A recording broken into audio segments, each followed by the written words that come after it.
All right, I have 5:45 on the computer, so we'll call this meeting to order. Welcome to the regular school board meeting of June 10th, 2024. Thank you all for being here. We'll start with roll call. Amy Riddle Swanson. Here. Abe Smith. Here. Dominique Stewart. Here. Rachel Henderson. Here. Dale Dolphy. Here. Amber Kirsting. Here. Emily Hines. Here. Michelle Dupree. Here. Angela Wolf. Here. We have a quorum. Let's stand for the Pledge of Allegiance. I pledge allegiance To the flag of the United States of America and to the republic for which it stands, one nation, under God, indivisible, with liberty and justice for all. And our mission statement, the school district of the Menomonie area, by embracing the unique needs and using the strengths of our diverse community, is dedicated to preparing all students to become lifelong learners, caring individuals, and responsible citizens. Do we have any proposed changes to the agenda order? Seeing none, we have no commendations this evening, so we'll move on to highlight on youth. So the June highlight on youth is the last highlight on youth for the 2023-2024 school year. In the interest of time with the long agenda, I'm not going to go through it slide by slide, but I do want to mention that the school year was capped off with a terrific graduation ceremony at Menomonie High School. Congratulations to Mr. Drake, the entire team, and all of our faculty and staff, and all the students for a job well done. So it was a great school year, and thank you board members for your support. Thank you, and the highlight on youth will be publicly available for anyone who wants to look at some of the fun year-end activity pictures. Right. Next up, we have community communications. So we just have one speaker tonight, Michelle Reed. You want to come on up? Where do I go? You can go right there. Come on, setting up microphone. And I'll wait a sec. Double, You can try to talk in both at once. I'm going to set a timer for like 3 surround sound if I hit both. We haven't experimented yet. Hi, my name is Michelle Reed. I'll try and keep this quick. So I am here today. My son is a student at the high school. He'll be a junior in the fall. And I am here because I saw that mental health was on the agenda. And my son suffered, he has autism, ADHD, and Excuse me, I want to be careful. We can't share diagnoses. Okay. or too personal information. Okay, I get that. Okay, so anyways, my son has numerous diagnoses, how about that, and we have a lot of personal experience with mental health. And I am here mostly to talk to the board just as to speak to the fact that you cannot address mental health without addressing bullying. And I would say that the high school does the very best they can. I feel like he's always been heard and listened to, but I think there's limitations based on policy and based on resources. He went from honor roll student as a freshman, the entirety of freshman year. I'm sorry, again, I just Yeah, want I'm to reveal more information about Yeah, this. I get that, but it's also really important to the plummet in mental health that we've experienced. So I don't know how to say that without telling too much, but basically we've had a lot of experience with both mental health and bullying in the district. And you cannot address one without the other. They're interconnected. There are so many studies showing that mental health and bullying, there are terrible outcomes, potentially permanent, lifelong damage done to students who are bullied and to the bullies themselves. And I am plunging the depths of my soul to find compassion for the bullies, but you can't stop one without the other. And I guess the reason I'm here mostly to speak to is suggestions. I've asked my son, like, what would help you? And I think a lot of bullying is unreported or underreported because of lack of support, lack of trust, and fear, and increased bullying that follows reporting it. So we discussed like what would help you, and our suggestion, and I know this isn't probably the proper forum for this, but would be to come up with a bullying council, a student-based rapid response team, if you will, for students who are bullied.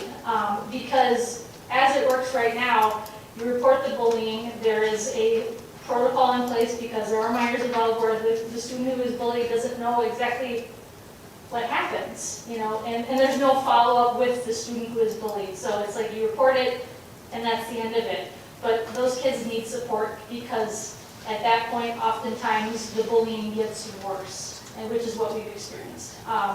So if you had a student-based working in conjunction with administrators to go to that student who is getting bullied, have trusted peers, well-vetted students would be, you know, recommended. Kind of like, and I think there would be almost no cost involved. There would be really easy to set up because you already have seniors mentoring the freshmen. You know, you've got that program in place. Well, something like that, but for bullying. So if my son gets bullied, someone comes in and talks to him and says, you know, what are your concerns? Are you okay? What can we do to support you? How can we, you know, and to follow up with that student, to have a peer, because it's really hard for kids, especially teenagers, to talk to an administrator about really humiliating stuff. So just to have a student-based program where those kids get follow-up, and maybe some kind of restorative program for the bullies themselves and follow up with them, because they probably have their own mental health challenges, so that are associated. So anyways, that is my point. Yeah, thank you so much. I just want to say that's the time limit. I also just wanted to make a kind of clarifying statement. We have been advised by legal counsel to not allow personal information about any students to be shared in this public session because the school district could potentially be liable for that information. So thank you for your comments. Next, we have revenue and expenditure reports for the month ended May 2024. Okay, we'll take a look at the revenue report first. For May 2024, Fund 10 revenues total $28,691,784.16. And then our gift Fund 21 account total $654,514.68. And then our Special Education Fund 27 received in year-to-date through the end of May $1,991,079.83. Nothing unusual in May, just the typical things that we receive that time of year. I put those notes on the bottom. It includes personal property tax aid, or personal property aid payment from the Wisconsin Department of Revenue, some local revenues received in, some grant money, mobile home tax, and interest. Any questions on the revenue report? Okay, moving on to the expenses by function report. Year-to-date, month ending May, for Fund 10, again, our general fund. We go all the way over to the right, year-to-date percent spent, we're at 60.95% this year compared to 63.33% last year. And then Fund 27, special education, we're slightly higher than last year. We're at 77.39 compared to 76.30. And food service is slightly under what they were at the year before. We're at 70.24 compared to 73.69. And then if we take a look at the expense by object report, and this report includes all funds combined, Fund 10, 27, 50, all of them.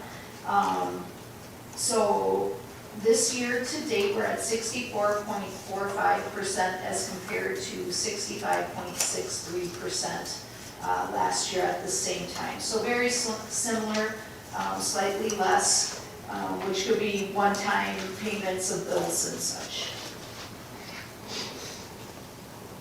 Any questions?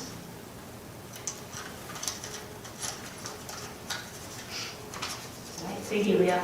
And next we have our monthly employment report for May 2024. This report is the monthly report that is standard on the regular meeting agenda.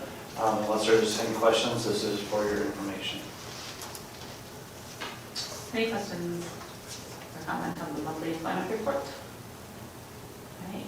Moving on, we have an update on the 2024-2025 reconsideration committee. We lost a committee member to come join us here on this board. Yes, with Emily Hines vacating the reconsideration committee, we put a public posting out. We did receive a number of applications, which were reviewed by me, Tara Ellison, our reading specialist, and Brian Seguin, the assistant superintendent for curriculum and instruction. After review of the applications and discussion with one of the candidates, Megan Burkett has been appointed to the committee. All the other committee members are going to continue their term serving. So our committee is all set for the 2024-2025 school year. Thank you. Thank you.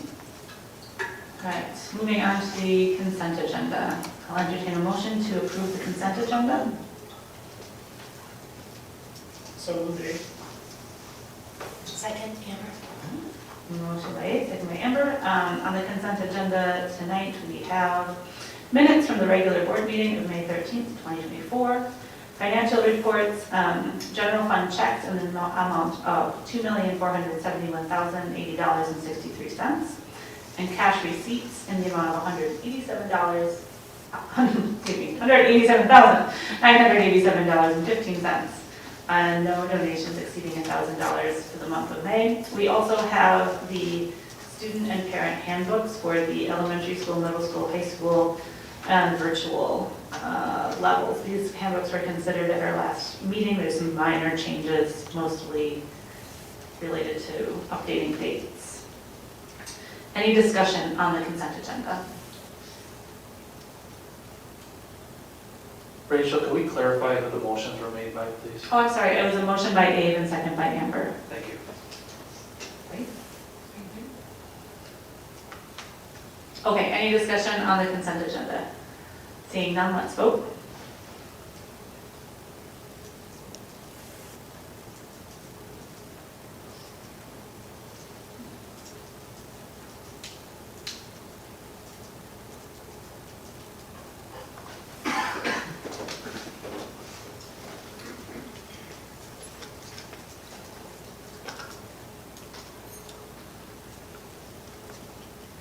And motion passes unanimously.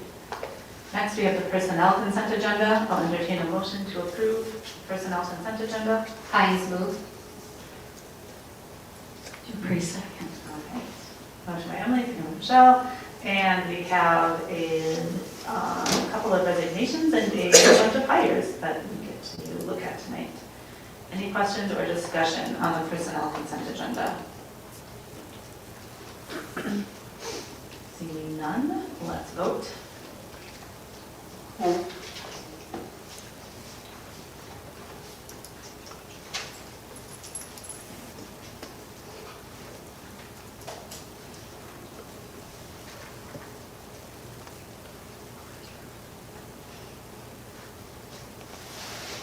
And motion passes unanimously. Moving on to the action agenda. Our first action tonight is approval of the preliminary budget for 2024-2025. I'll entertain a motion to approve the preliminary budget as presented. So moved. Second. Okay, motion by Dale, second by Angie. Discussion, do you want to think? I'll just say that this is the same preliminary budget that was reviewed by the board. It's been discussed quite a bit. Leah, there's no other changes or anything since the last time, correct? Correct. So, like I said, the board has already reviewed this in detail. So unless there's questions, it's ready for your approval and publication at the annual meeting. So this only is with the level one cuts, correct? It doesn't go any further than that? Correct, it includes the level 1 cuts. Okay, thank you.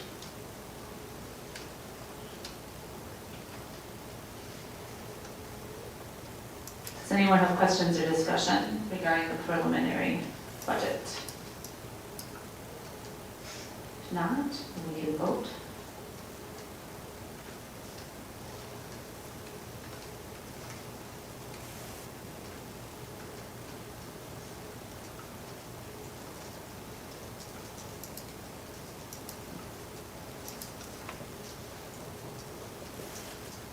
And motion passes unanimously.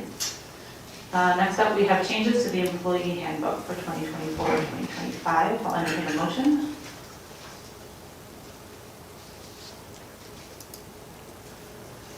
So moved, Abe. Second, Deal. Motion by Abe, second by Dale. Discussion on the employee handbook revisions, and hopefully everybody noticed this, there was some updates that were added to board docs today. Yeah, thank you, Rachel. The board already reviewed these revisions at the last meeting. However, as you are aware, we had some additional discussion planned with our staff QIC group, and particularly those discussions centered around leave policies and leave expectations. And our goal is to try to have our talented educators in front of our students as much as possible. And a majority of the staff really does a great job prioritizing that. However, it was brought to our attention from our own staff committee that maybe a little more detail in the language could help. Also, with the difficulty that school districts are having to find subs, especially on the first and last day of the work week, more documentation has been requested, and some schools have already adopted that language. So working with the committee, we did put together recommendations. Some of the wording in those recommendations was, I would call it softened.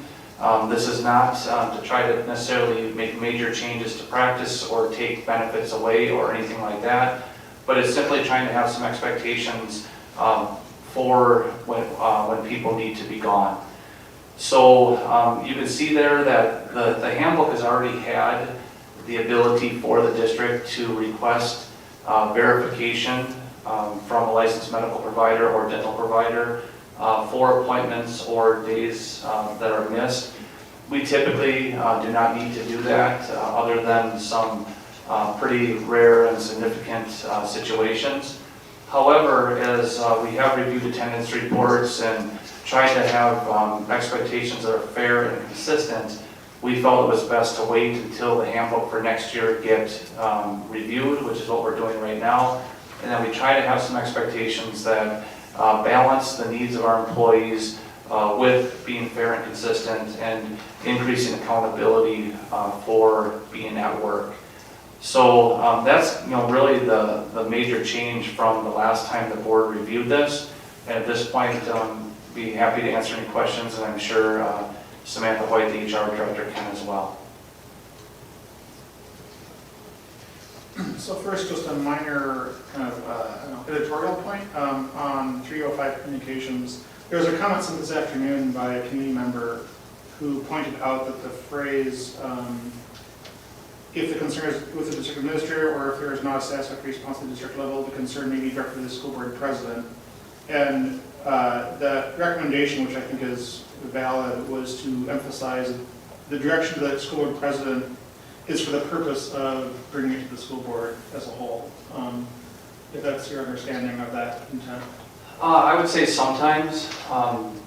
Certainly nothing in this language would preclude someone from following any of the other procedures that are in the employee handbook, whether it be the grievance procedure or other procedures that are dictated by law. I think in many cases it would be something that could go to the board, but there also are particular steps that need to be taken in some of those other procedures, perhaps where an impartial hearing officer would be employed or some other mechanism through the court system. So I don't think that recommended language needs to be in here.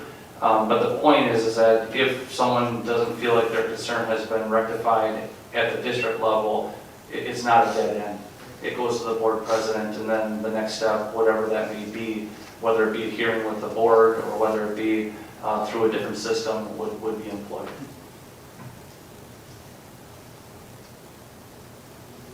I think in the message that was received this afternoon, I think perhaps part of the confusion was whether or not this was replacing grievance language, which it is not. It's just simply discussing expectations related to communications.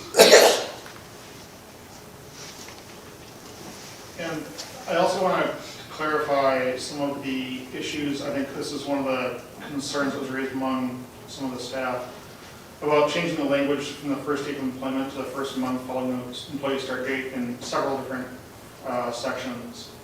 And I mean, if an employee is hired on the first, or does that mean they wait a full 30 days before they're yeah? We want to be mindful of that, but we did, I did survey all of the surrounding districts, and this is very much status quo to what other districts are doing. The main reason I think for this, and Leah might be able to comment too, is just within the business office, with the volume of new employees that we're hiring even throughout the year, it's very challenging to keep up with all of the different start dates for all of the different insurances. So we're trying to streamline our process a little bit better and make things more efficient, I think, within the business office. Are there, I guess this is maybe a little vague, but have there been cases in the past where events happened that would have been much more severe had there been a lack of coverage for a month of an employee? I guess I haven't paid attention to that necessarily. So what we also find is that people typically have to give a 2-week notice after they've, after the hire date, and that they have coverage through the end of the month. And so that was another factor that kind of came into this discussion, was that most people are covered up until they start by their previous insurance. Yeah, a majority of our staff members are teachers, and like our teachers who may leave for a different position at some point, our coverage would extend through the summer. So, like Sam said, this is really common practice.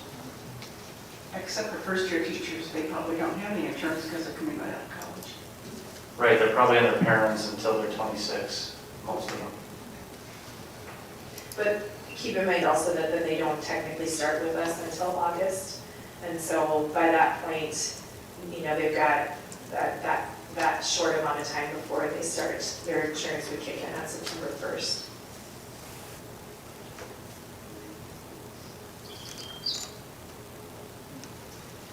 I promised I would listen before I made a decision on this. And I would like to hear from Abe, and I would like to hear from Rachel, because Joe said that he might have some ideas on what the QIC said. Because when I look at all this documentation and heard from several constituents, it seems to me that this is quite a negative play on the language and how they feel, not professionally, feel like they're kids and they're being made accountable and all of that. And and I saw the information that came from the QIC. Joe said that was just a fraction. So I was wondering if, in the QIC, if they said that they appreciate this language or wanted it or something to that effect, so I can maybe make a better decision. Just to clarify, you are talking about the language regarding the paid leave changes, right? We're not talking about the... Paid leave. Okay, yes. I just wanted to, mostly, I think I understood, but clarify for anyone listening along. And now we're talking about the paid leave changes. I can speak to just the very last QIC meeting, and my take is that people came in with concerns. They had notes and all kinds of thoughts, and they had collected information from staff in their building, and it was a very productive conversation, and I felt like we really got to a place where there was an understanding and an agreement, and even some of the people in the room really are welcoming this, because when teachers are out a tremendous amount of time, other staff quite often are the ones that are carrying the load. And so we're burning out those teachers as well. So there was it's not all one-sided where everyone's like, this is just negative, but it wasn't like that at all. I feel I did ask at the end of the meeting, I'm not allowed to talk about that. I did ask at the end of the meeting if and we just went right around, if the representatives that came in, the point people for each building, if they felt their concerns they came in with were answered, they had positive things they could go back with. What if they were questioned, and I felt pretty comfortable with what we heard in response to that. If you don't mind me adding, Rachel, just a couple points of clarification. First of all, the real impetus for this came from our own staff. Like Michelle said, our own staff being concerned about being burned out, being concerned about their own kids, being concerned about their own staff not being able to attend work as regularly as needed. Another piece is that the notes that were shared with the board, those were notes that were all taken after the initial discussion. Or I'm sorry, after the initial discussion, but before the second QIC meeting. And that feedback that we received is what helped inform the language that's in front of the board today. The language was modified significantly based on the concerns and based on the suggestions that we heard from our staff. So I agree with you, if you were doing a tally or something, the majority of the notes that were shared were of concern, but that was prior to the changes. And I think what we have now, like Michelle said, is something that there was consensus about with our QIC group. Something you mentioned earlier in this meeting is that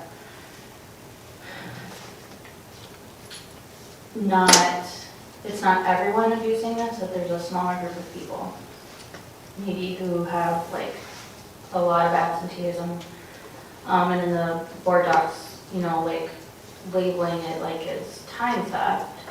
And I'm curious how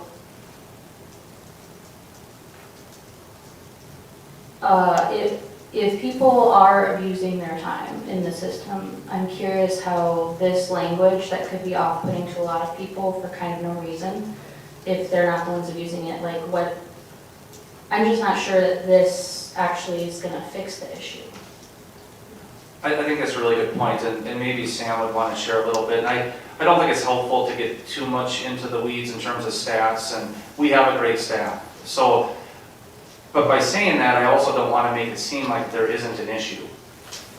So it's kind of walking a fine line, because the last thing I want anybody to do is to criticize our staff. And I will say that over the years, the largest offenders and people who have stolen time have been dealt with.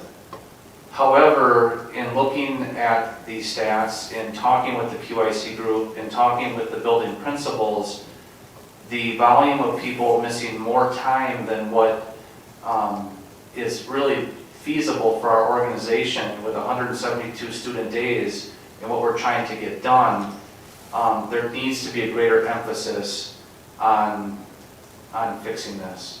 So I understand what you're saying, Dominique, and believe me, we've thought long and hard, and we've had this very same discussion.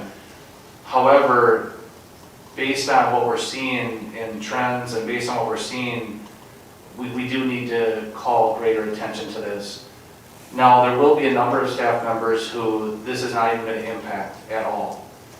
And I think there'll be another group of staff members that, maybe just being a little bit more mindful, that's all that it'll take. And we certainly want to make sure we're supporting all of our staff members who need to utilize their paid leave, and this does not restrict that whatsoever. It simply is helping us to run a more efficient organization with expectations that are fair and consistent. Sam, is there anything you wanted to add? I just want to reiterate that many of the comments that came through from our staff was, why don't you deal with the people that, seem to be abusing the system the most? And I want to reiterate that we do that. I am in contact with principals in every building pretty much throughout the year when we need to work through some things. And we deal with those on an individual basis. Sometimes there are some situations going on that we're not aware of. and so FMLA paperwork is appropriate, and we have that conversation. Honestly, when we put this together, it was not meant to be punitive at all. I think it's to, again, bring an awareness to something that has been brought up to us as a concern, something that, quite frankly, I see as a concern day in, day out when I'm looking at the substitute list, and I'm trying to, along with Jenny and my assistant Bethany, piece things together. We want our people here as much as they can be, and I feel like this is an awareness piece that we can work through, and honestly, just like Joe said, if people are using their paid leave appropriately, this isn't going to impact them at all.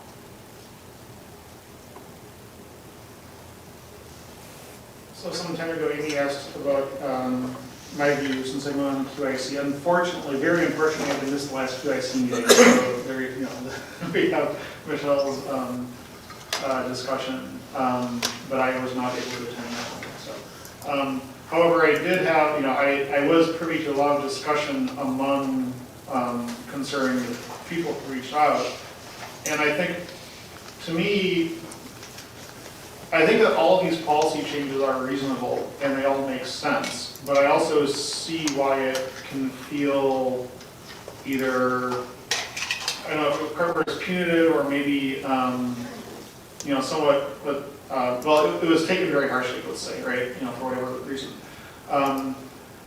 And my primary impression on that is that I think what we actually need is a more thorough way of involving staff in the revisions to the employee handbook. I think one thing that happened this time is that because of a whole variety of timelines that happened this earlier this spring, there was kind of a very quick turnaround of some of the commentary. And there were some suggestions I know that were out there that maybe weren't adopted or weren't adopted in time, or there was discussions kind of back and forth about what might be suggested changes. And I think that it was clear to me that there was a lot of desire for additional staff discussion and time to really contemplate. And I think from the perspective of some people, that this is entirely accurate, they felt like they had a very short turnaround of just a couple of days to get comments in and only kind of one meeting to discuss them. So I think it's more a question, not so much of the policy itself, but of making sure that in the coming year we look at employee handbook revisions as something that's done more kind of thoroughly across the entire staff with more involvement.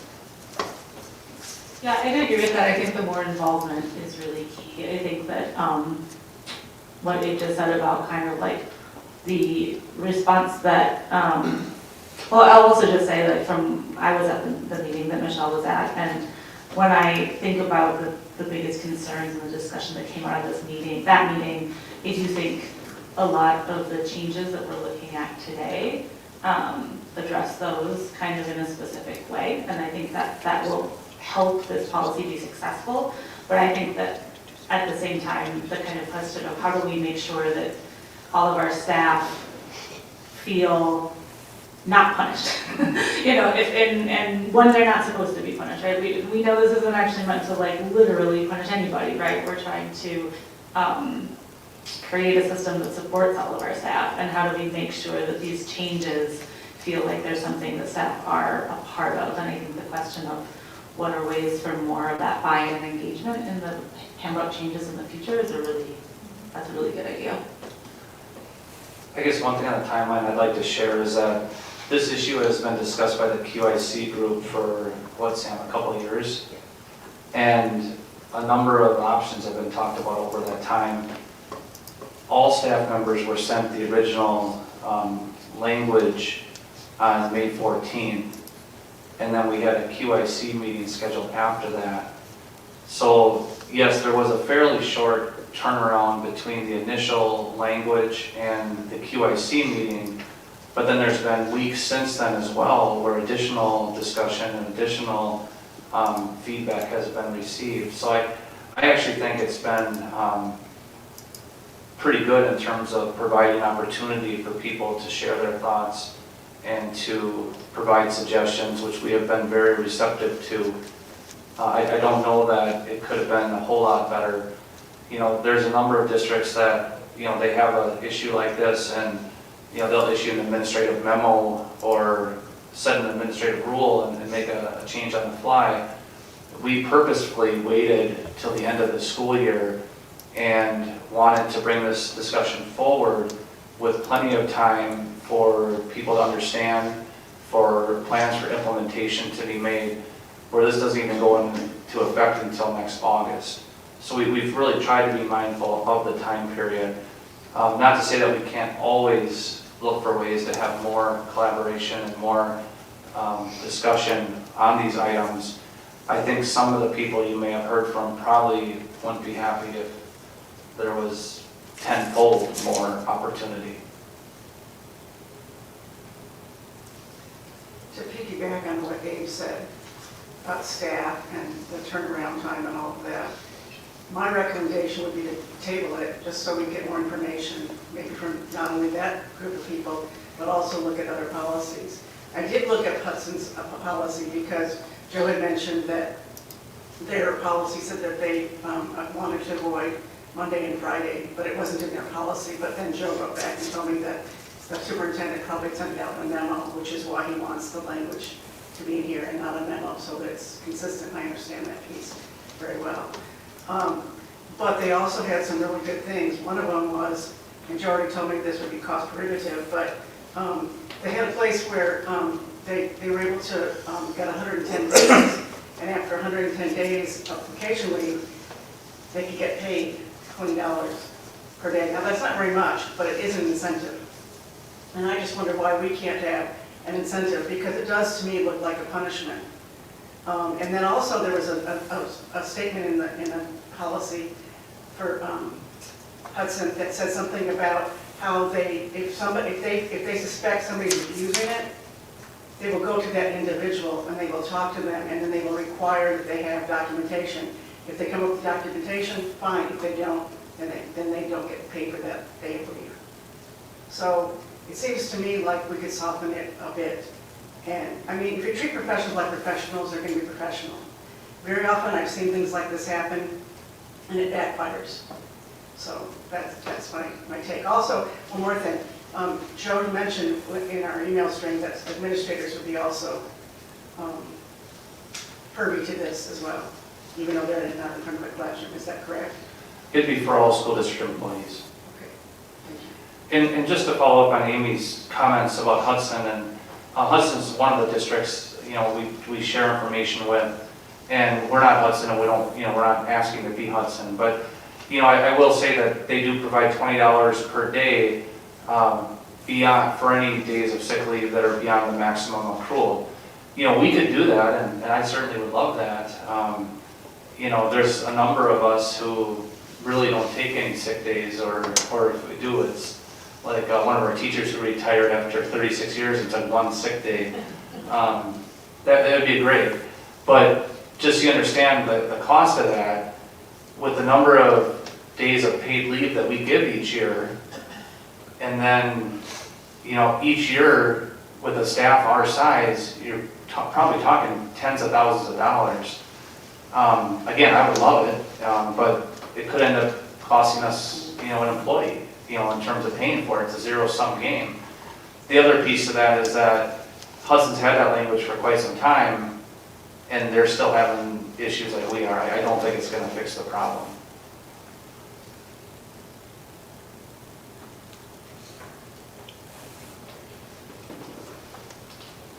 Any additional comments? Sorry, go ahead.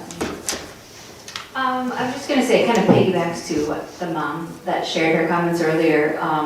How are we supporting our staff, teachers with mental health themselves, right? When I'm reading through the language here, obviously you get to take care of yourselves too, right? And I feel like just in general, society seems to be having more and more struggles to have to deal with. And so I'm wondering if there's a way that we can look collectively as a district as what we're doing to support our teachers and staff, so they wouldn't have to necessarily take these mental health days if that's what they need. I think that's right on par with what we've been doing. In fact, Brian can make a couple comments. and really, I guess it's not part of this agenda item, but really our whole back-to-school professional development was focused on staff wellness. And we had a summit at UW Stout, had some tremendous speakers. I know our principals follow up and have support programs in each school building and recognition programs. Our HR director, Samantha Hoyt, also goes around to the buildings and shares information about our EAP program. We have a very good employee assistance program that can provide assistance beyond what people would get internally at no charge. So there's actually quite a bit of support.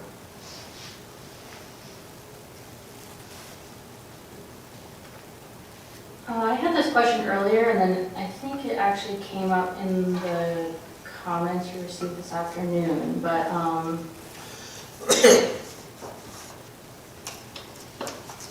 when looking at asking for documentation after 5 days, there's a lot of use of the word may, and so I was wondering, like, why? Yeah, that's a good question. And actually, the first draft all had will. But we heard from the QIC group that there are many, especially when you're talking about reasons for employee leave, there are so many different and unique situations that we do not want to box ourselves in. You know, I'm trying to think of one that was brought to our attention, but you know, certainly, you know, some families go through a major loss or something like that. You know, we're not going to ask someone for some documentation after the house burned down, or you know, there needs to be some flexibility there.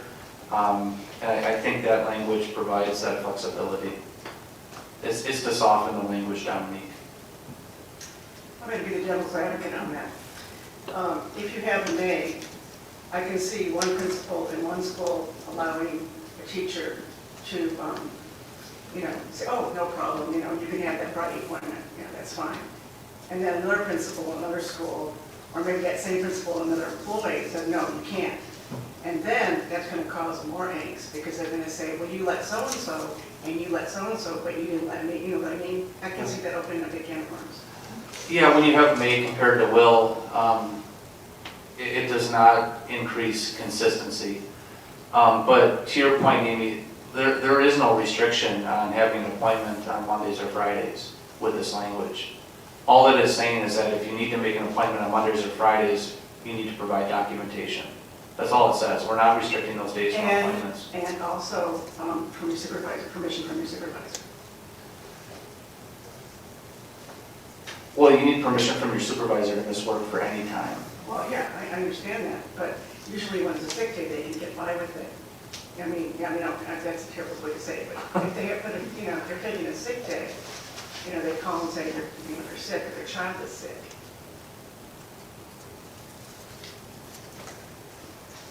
Hey, if you finish that thought, I don't want to. I'm trying to think what I'm trying to say. And I'm not trying to argue. If you guys don't want us to increase the expectations for employee attendance, that's fine. I mean, I think it's that's just, it's not good for I don't kids. think that's like an accurate way to say that. That's not. I'm gonna just say, I kind of like, I haven't just, you know, not moving to table this yet, but I like the idea of it because I'm having a really hard time accepting this language. If I was still teaching, even if the intention is not punitive, this would read to me as some people in the district have abused their leave, and so everybody's getting tightened a little bit, or like this is getting rewritten for everyone. However, I do know that it is important to have our teachers and our employees there, but it's, I guess I'm also struggling maybe because I don't have like, I also don't have like data in front of me, like is this happening, you know, mainly at the high school levels or lower, is it all over? You know, and I'm not saying that any of this information could be in a PDF for me, because we don't know, like, are people using their time because they want to go on vacation on Florida, you know, or are they having mental health struggles, which is obviously very real, and I think especially, I think we need to be very sensitive of that at the end of the school year. So I'm having a lot of trouble even feeling like I can read this neutrally, because it just comes at me like I would absolutely hate to see this as a teacher. Which part of the language, the sentences are you concerned with, Dominique?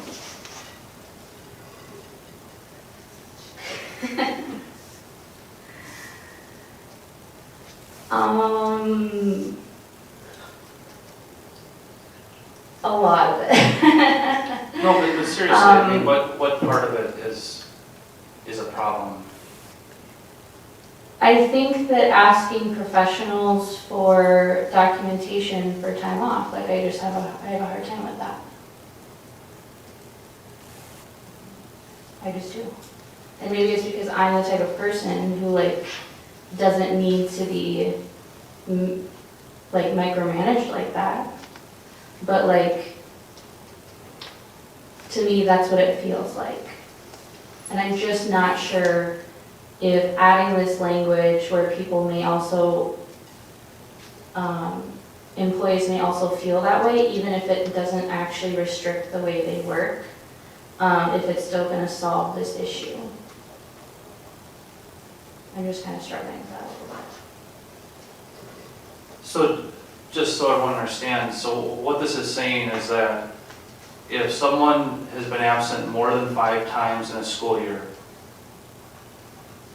or they want to be absent on the first or last day of the work week, that they will provide documentation.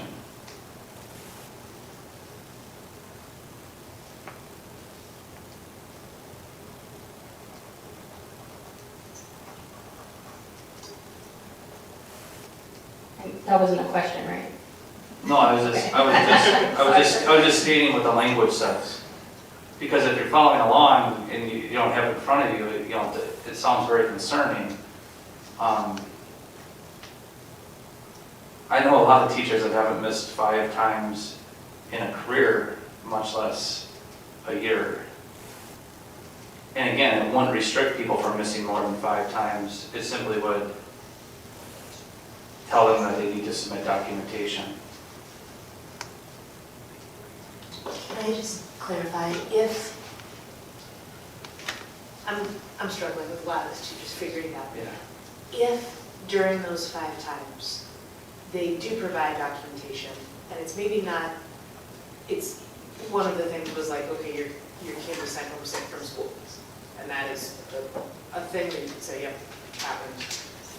Didn't bring him to the doctor, because I don't bring my kids to the doctor every time they have a runny nose, but that counts as a documented thing, so it wouldn't be part of accumulating this 5? Correct. Going back to GIC a little bit, it was that was the kind of question that was asked quite a bit. If childcare calls, which happens all the time, we know, and I have to leave school to go pick up my child, sick at childcare, how am I gonna have documentation for that? And so the answer was, you are putting it into the system, you're just writing, excuse from childcare. So it's not necessarily always a doctor's note. Am I correct when I'm? Absolutely. We even talked about screenshots of appointments, an appointment reminder. Boom, screenshot, loaded into Skyward and done. PT or whatever it might be. It doesn't even have to say what it is, really. There's an option in Skyward currently to write a note when you do that, right? So I guess my question is, let's say this passes the next school year. How does this change someone who's taking off a Monday or a Friday and says, I'm sick today, boom, or like sick kid or under the weather or whatever? I'm just not sure what the real difference is. Like if you feel they're abusing time, then like how is how you respond to it different? Because of this? Right now, I mean, the handbook for the past, 15 years has provided the district the authority to request documentation for any absence. And we have, and we will continue to do that when we feel like there's been time theft. However, the more difficult piece is when someone is habitually gone. There is not a report of a misreporting or just simply not reporting an unexcused type of absence, but the or every Friday. Those are the ones that are difficult to determine when do we ask and when do we not. And we want to try to be fair and consistent, so we're trying to put some parameters in there that we will use as guidelines so that staff know what the guidelines are.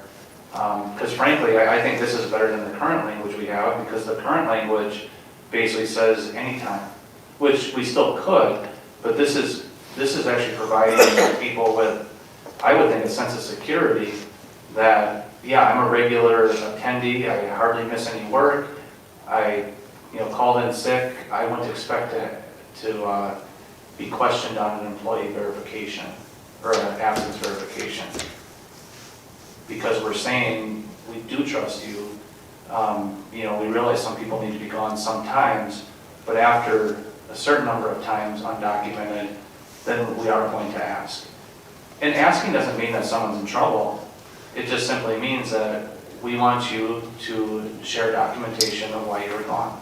You've already missed 5 days, in addition to any other ones that were documented prior to that. I understand the concern, and I really, really appreciate the advocacy for our staff, because we know how important our staff is. But again, this concern came from our staff. The solution was developed with input from our staff, and I think this is a reasonable way to move forward. But again, if not, that's fine, but this is our recommendation for how to move forward. One other concern that I have is that, their benefits are there for a reason, and if you give them benefits, they're going to take them. Now, granted, I agree, teachers need to be in the classroom, but if you give them benefits, they're entitled to that. So, and so then if they take their personal days and they do their thing, or they use all their sick days, that's their prerogative, because they were given those benefits. If you don't want them to have those benefits, then change them. And to be very clear, this has nothing to do with personal days. And I know there was some misunderstanding on that from people outside the district. That's not what this is about. And we have had that discussion, and Sam's shaking her head. We have talked about that, when we've talked about, providing incentives and all that. And frankly, we're on the high end of providing paid leave.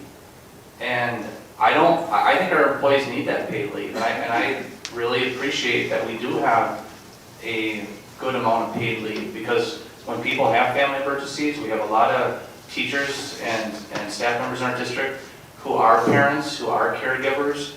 Once in a while we see someone who comes with a very severe illness or disability. We want to support our people.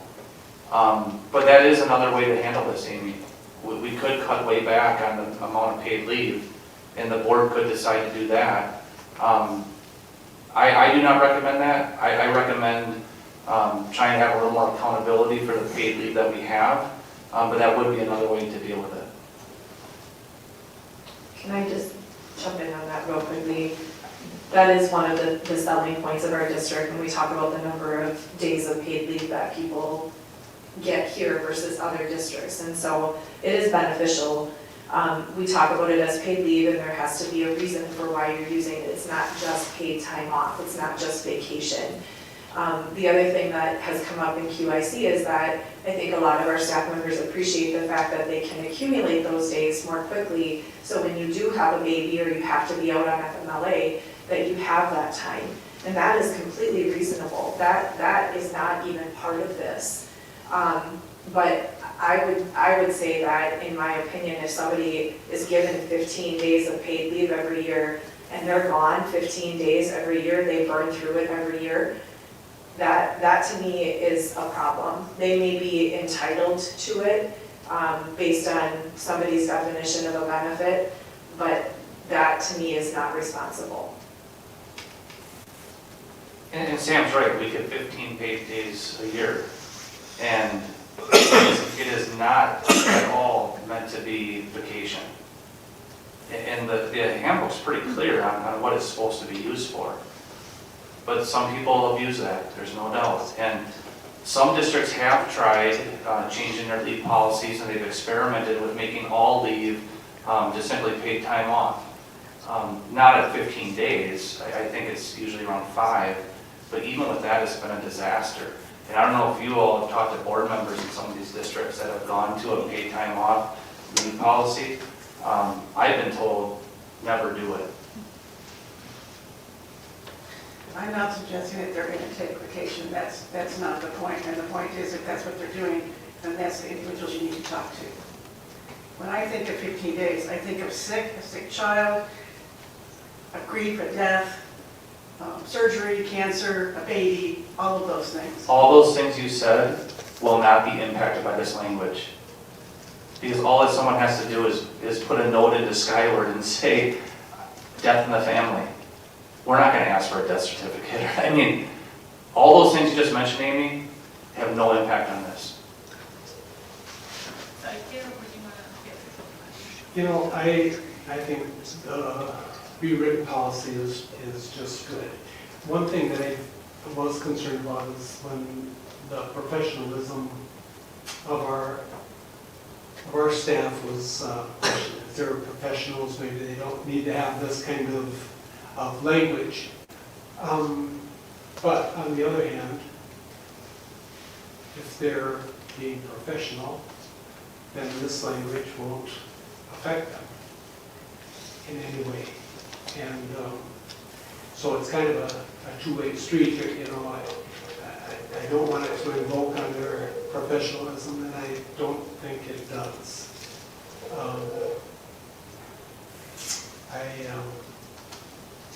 I don't know. I think they've had plenty of opportunity for input. There was one question that the health committee raised about this, and Sam did a tremendous job in explaining. And when she asked all the members of that committee if they understood, if they could take that back to their fellow teachers or staff members, they all said it was all just fine. So that's another avenue besides the one that Rachel mentioned. So I think professional staff will not be adversely affected by this language.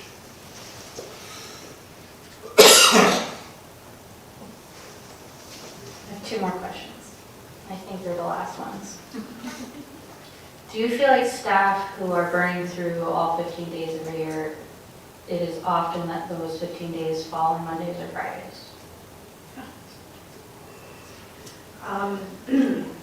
I would say, again, it's individualized, it depends on the individual. I look for patterns throughout the year.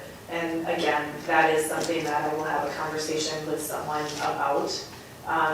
But I do find it, and again, I have not compiled the data, but I do find that prearranged medical and dental appointments happen very frequently on Mondays and Fridays. And so again, this doesn't speak to calling in sick on a Monday or a Friday. If you put in the system that you have a doctor's appointment on Friday, then we would ask for documentation supporting that. Does that answer your question? Yes. And then I'm curious kind of like how far we're going on this end of like, you know, if they're including an appointment, like how much are we tracking when it starts, when we think they should be at work or not to be there? So in here, it does talk about that we would expect them to be here for before and after their appointment if possible. That is where the communication happens with their supervisor, where they say, I have a 9 o'clock appointment, I'm gonna be in by 10:30. That would be our expectation. People did bring up what happens if I go to an eye appointment and my eyes get dilated and I can't see the rest of the day. We all know that happens. That's a simple, email like, hey, I thought I was gonna be able to make it in, I'm not gonna be able to make it in. That's where that communication happens with the supervisor. But, I think we have some pretty good information that people will make a 9 o'clock chiropractic appointment and then they're gone for the rest of the day. And so I think that's where it's important to have that communication and to, frankly, to be here when they can't be here. The second question I asked was, I made it up on the fly, so my second question now. Sorry. I know, but this is the last one. I think I forgot it now, actually, too.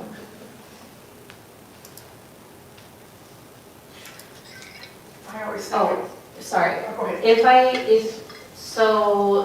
If we have an employee, are you saying that the addition of this language will help you next year when we have an employee who's on day 7 of sick leave, maybe on a Friday or Monday, and they say they have an appointment, and now we feel like because it's the 7th day, we can ask them for more than just saying it's an appointment and them giving us something from the dentist?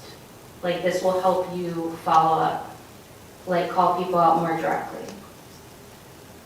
I don't know if I'd say call people out Well, I more knew directly, you know what I mean? But I do think that what it does is it helps establish either a pattern or a roadmap, and it gives some talking points so that if I go into that meeting or that principal goes into that meeting to sit down and talk with someone, they can say, this is the data that we have. And, now we're on day 7, you said you had a doctor's appointment. It's not, I think everybody in here knows that it is not difficult to get a note from the doctor. They're not holding those hostage. They give those out very frequently, and so I guess I just, I don't see where we're on the 7th day asking someone for a note for an appointment that they either have prearranged, or even if it came up the night before, where that is an issue at all. And we don't do that now? No, not consistently.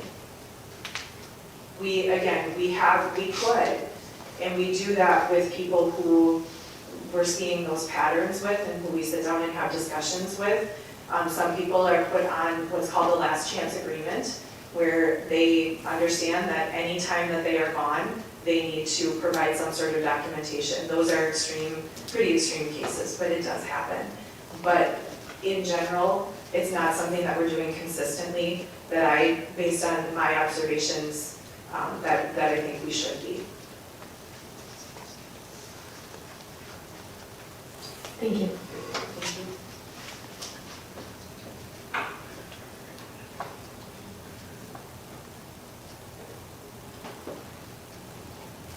Are we ready to vote? I would like to see if we can table it. If we can't table it, I am going to vote no. Amy, when you think about tabling it,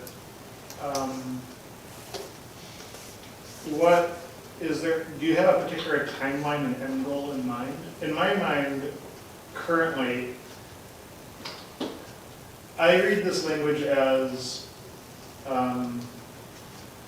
definitely, it's taken by staff in a very challenging way. But I think the actual text of it is actually more specific than the previous language with roughly the same effect. So, but if we table it, I think then the goal would be, I imagine, to collect, or to have more information or more context in which to make a decision, which would be, which has some desired effect, right? Whether it's to come up with an entirely new system of leave or whatever it might be. So do you have a particular goal in mind for tabling it? I would say till the next board meeting, but what I'm more concerned about is not so much information from staff. I'm more interested in finding out other policies and how other districts operate. Now, certainly I can go in, and I did today, I went to Hudson, and looked at it. I mean, I can go look through all of them if I want, but it just, and I know it'd be a lot of work for the staff to do that, to bring those up. But somehow it just seems to me that there can be a better way. I don't know what that better way is, but I just don't like the way it just seems punitive to me. So in tabling it, you would want to see this come back with like modifications to the language? Well, not so much modifications necessarily, but just to find out what other districts are doing and then modify from there. Can I make a quick comment? I will say that we talked about some of the pieces that we pulled in from Hudson. I did look at other districts' plans and I did, or policies in their handbook, and I did pull language from Chippewa Falls was one where there was language that I pulled that I liked from theirs that we implemented here. So I have done that. I don't know that I've done it on the extent, on the scale that you would maybe feel comfortable with, but I have looked at and talked with other HR directors and looked at other handbooks and feel that I've pulled the things that I felt like really fit our district well. I appreciate your work. Dominique, can I one other thing too, I want to say when you asked that question about like on the 7th day, I think the other thing that documentation does is it helps provide some trust between the employee and the supervisor. If there are questions about, whether or not this is actually happening, I think that documentation does help build that trust relationship. And that was one other thing that I just wanted to mention in response to that. I'm glad you mentioned that. That's something I've been trying to think out in the last 15 minutes about the situations where documentation is not available. And the case I keep coming back to is if a staff member is maybe suffering from depression, the honest answer is I just can't today, I just can't, right? And are they going to type that in the box so they just can't get up, can't get out of bed, can't focus, whatever it might be. And those situations, I'm not a psychiatrist, I'm not a psychologist, I'm not a counselor, but I keep wondering, is this sort of policy harmful or beneficial, right? Is this something where it's being punitive for those people in a way that does not, accommodate their needs as adults and professionals? Or is it something where by highlighting it to a supervisor more quickly, they might actually have more awareness from their supervisor, hopefully, and have better engagement. And I don't know what the answer is there. I could see it going either way in different situations. And that's the situation I keep rolling around in my mind. Because, the cases where there's documentation, I don't see it that, especially when the documentation is fairly minimal, and it's after all, we've already, FMLA is a separate category, the first 5 days is a separate category, et cetera. It's only those cases where documentation is either hyper-personal or is something that is fundamentally undocumentable, right? Because they didn't go anywhere, it's just that that day is not going to happen, right? I will say, I felt very similar to how you're feeling before attending the QIC meeting.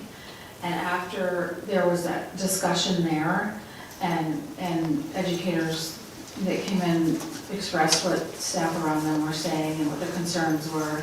One example that I already gave about, they get a call, a child sick in childcare, how do I get a note? Because I'm just going to go get my child and bring them home.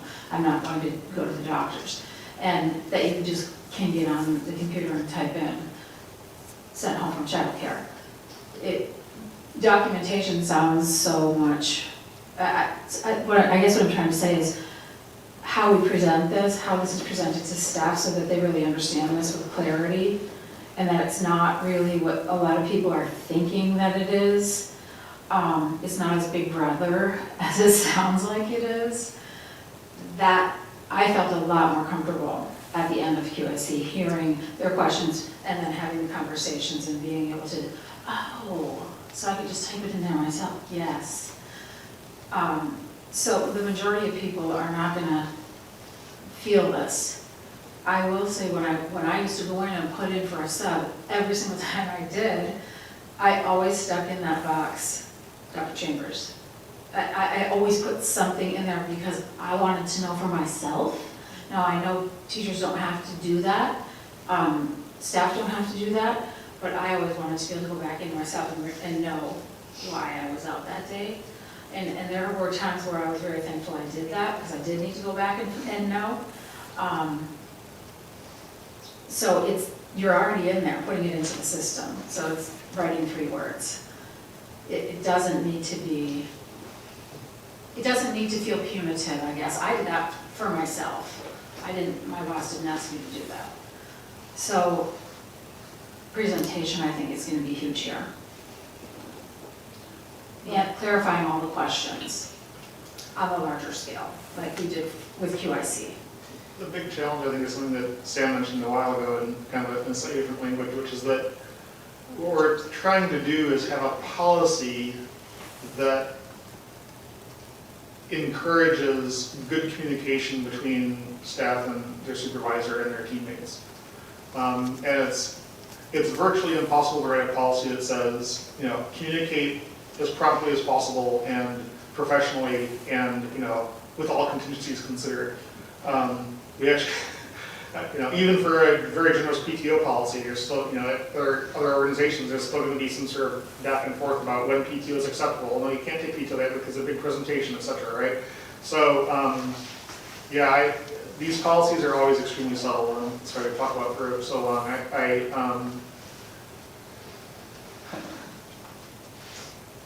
I understand why staff members were upset by this language, but I also don't see a way to improve it in a way that is practical at this point.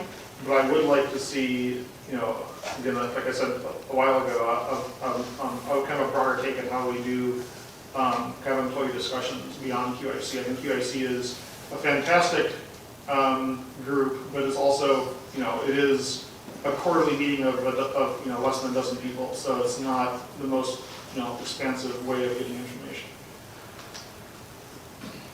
I would agree with you. There is something in there though, I thought that said something about that on day 6 it had to be a licensed professional documentation. It could just be right in the. I think that was the first version. Yeah, That was one of the things that was changed. I'd like to suggest moving us along. We have a motion on the table to approve this. Are we ready to vote? Okay, let's vote.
Motion passes 2-1.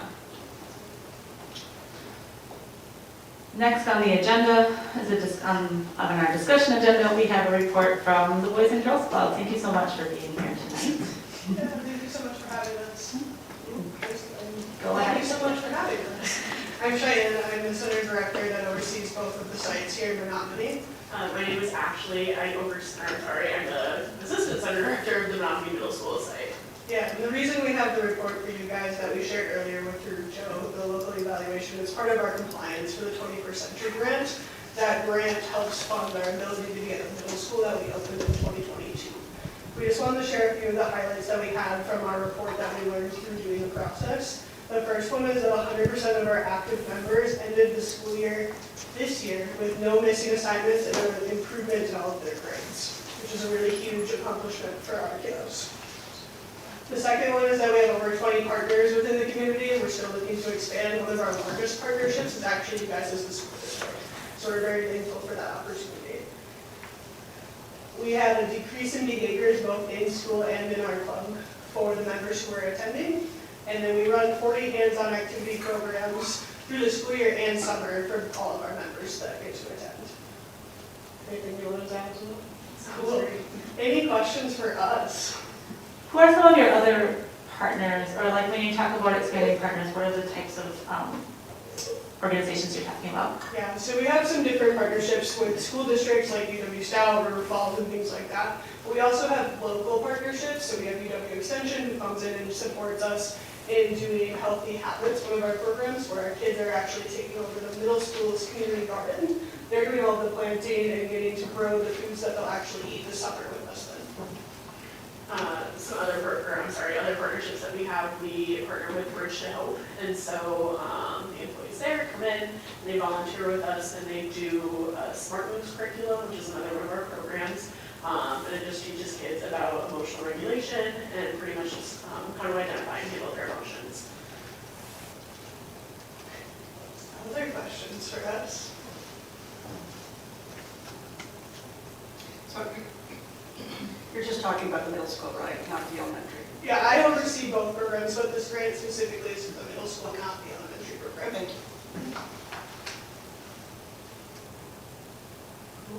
Thank you all so much for the partnership and letting us be here tonight.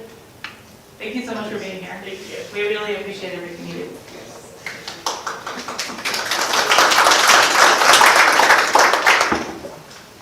Next on our agenda, we have our energy manager here to present the annual energy report for the district. And thank you also for being here tonight. Thank you. Good evening, ladies and... Yeah, pull that mic down too. There you go. A little bit with this. Good evening, everybody, the board. I'm Steve Thomas. I'm the Director of Energy for the school district. Here to just give you a quick, brief overview of how the year is going.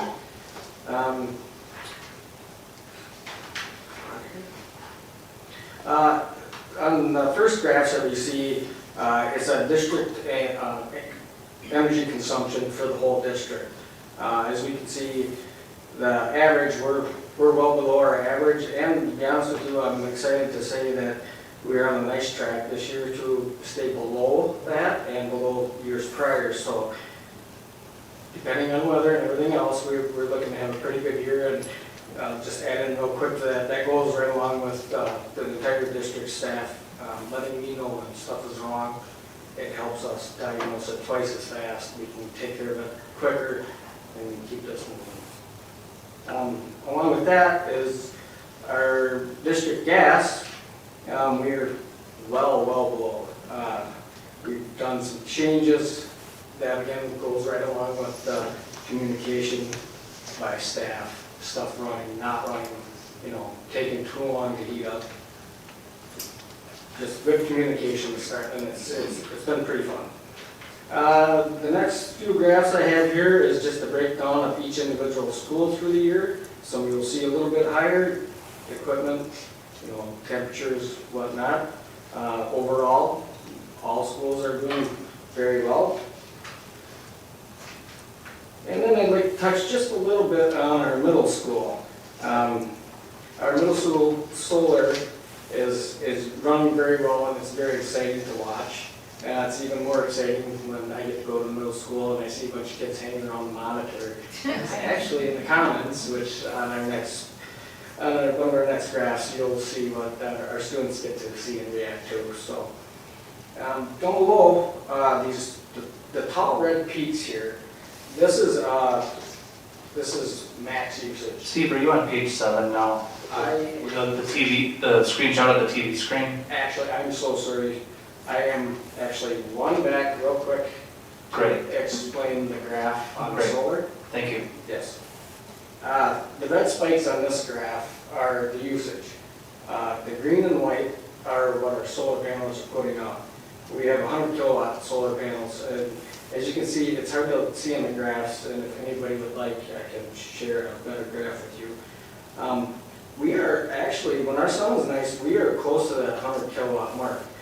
The reason why that is significant is our peak energy usages and our peak billing periods, our schools are full at the times. It's 9 to 9.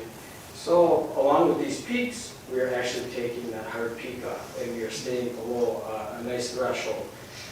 So hopefully in the future, I've been working a little bit on making the solar program work with the air handler on demand. So if we have high demand and we can see this on a gauge, maybe we can back our chillers off. So that you should jump, and when vice versa. When it can go wide open, but we'll go if it's needed. All right, now to the next graph. So here's how our middle school students are following along with us on our solar panels producing energy. As you can see, this is only a 3-day split here. They can see how many houses that the solar panels could power, the vehicles, the CO2 offset. This is working very well at this school, and we're just starting to touch the beginning of this, I believe, because it's new and it's just barely been kind of going, not quite a year yet. So along those lines, everything is working fine. The district is doing good. The lines of communication are open, which is making it a lot easier for me to do my job, and it seems like people in the district are a little bit more happy with the overall. So, on that, if anybody has any questions for me? It's great to see energy usage graphs going down consistently year after year. I think that's really great to see. It shows a lot of, smart investment, like I said, with good collaboration throughout the district and using resources wisely. So thanks for your leadership. Absolutely. I agree, and that's also great to hear that communication between buildings is going really well and helping you address problems. That's wonderful. I would love to see a more detailed version of that graph, but only because it's interesting. I mean, not because I know it at all. So if it's simple to send along, that'd be really cool. Absolutely. And just to point out the screenshot on the last page of the report, that is a screenshot of what is on the dedicated display in the middle school commons, and that's the screen that the kids gather around and track. And Mr. Betcher sends me snapshots once in a while, depending on what kind of day we're having. But yeah, it's pretty amazing. Good job, Steve. Thank you. Any other questions or discussions with you? Thank you so much for being here. Thank you so much. Enjoy your evening.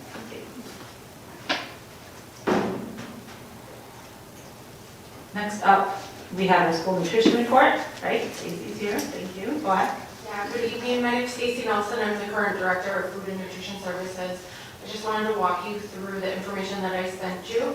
But first, on slide 2, you'll see my thank you to my staff, and I think that is one of the most important things I can share with you today is that they are really a great team that help and support to provide the meals to the kids every day so they can have good education moments.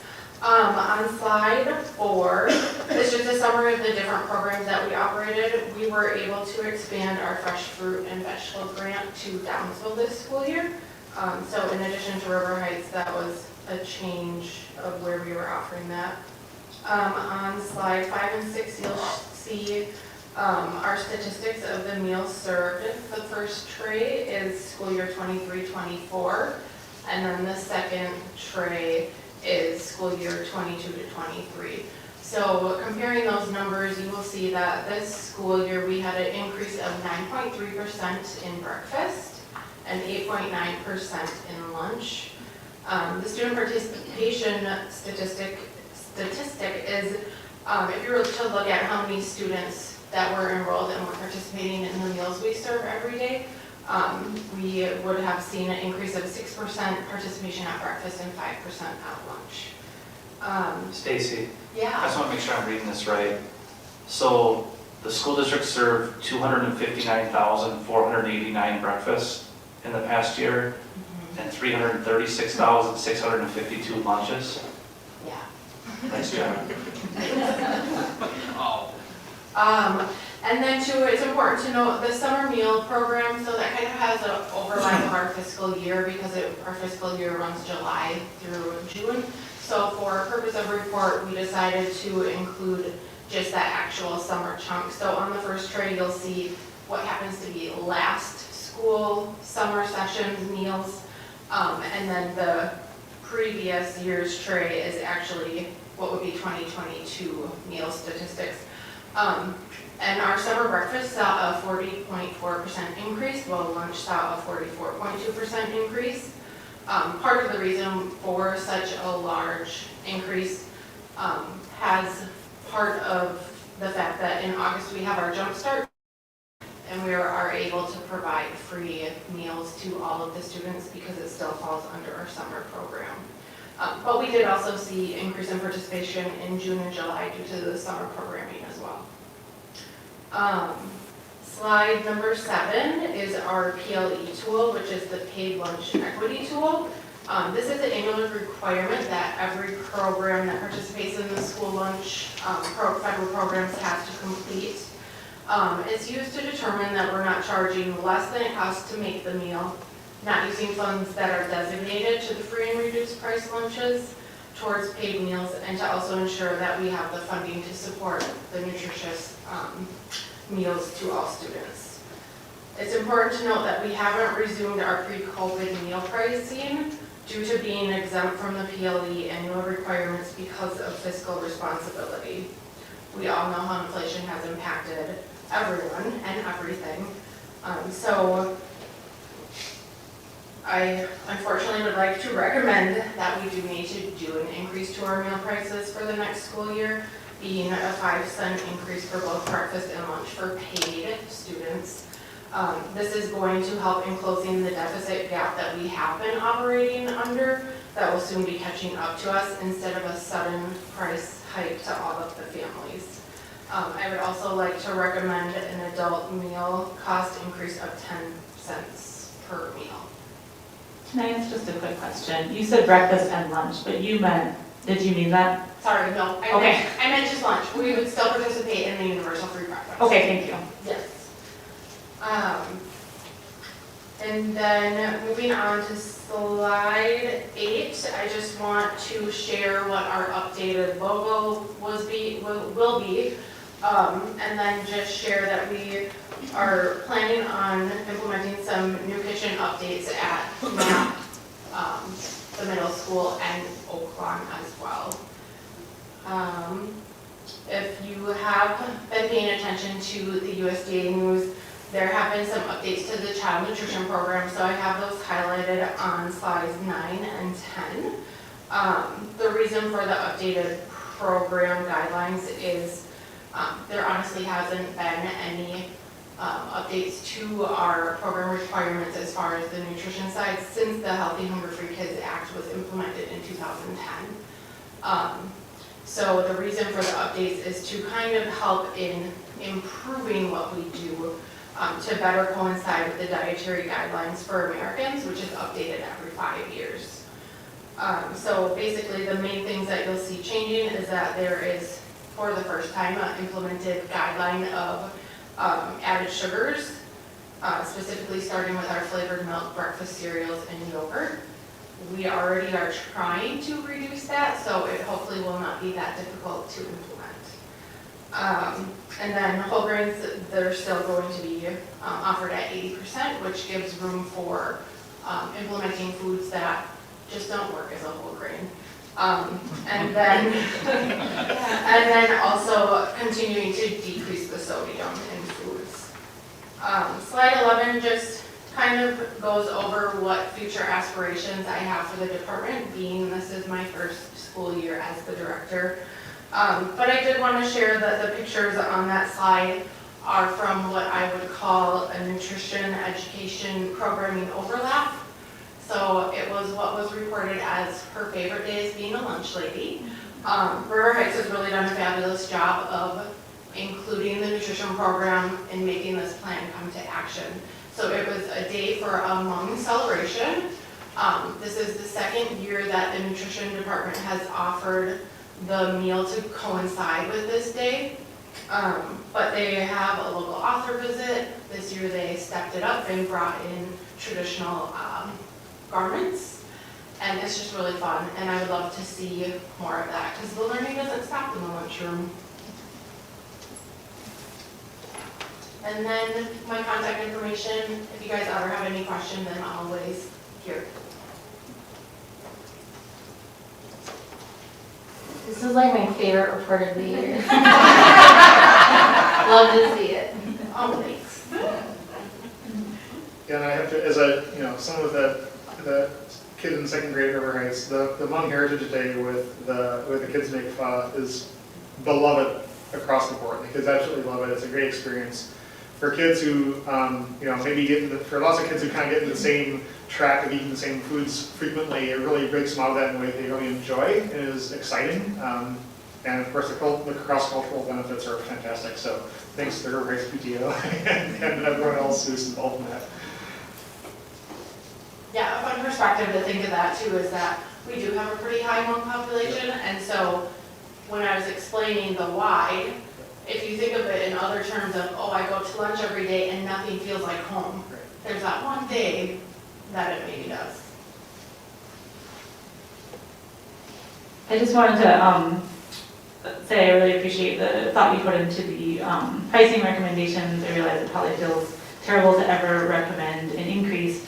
I think I've been really glad that we've been able to keep it low for these last 2 years. And I think I really appreciate the idea that like a 5-cent increase at a time can help prevent a situation where we come into a bigger increase down the line. So thank you for that. Does anyone have additional questions? Or Stacey, thank you so much for being here. And sorry, not a question really. I have the privilege of working with Stacey as a community partner through Stepping Stones, and the work that you do, it was just a real pleasure to work with you for Empty Bowls, and we see the need that's in our community and all the work that you're putting in to do that. So it's just the thank you. It's really good. Pleasure to work with you. So thank you. Oh, thank you so much. What does that partnership consist of? Well, so prior to this year, I was involved as a committee member for the planning of the Empty Bowls event. I intended to do it sooner, but COVID kind of halted the starting of that. And now, starting this January, I was nominated as a board member, so now my activity with the Stepping Stones mission is a lot bigger.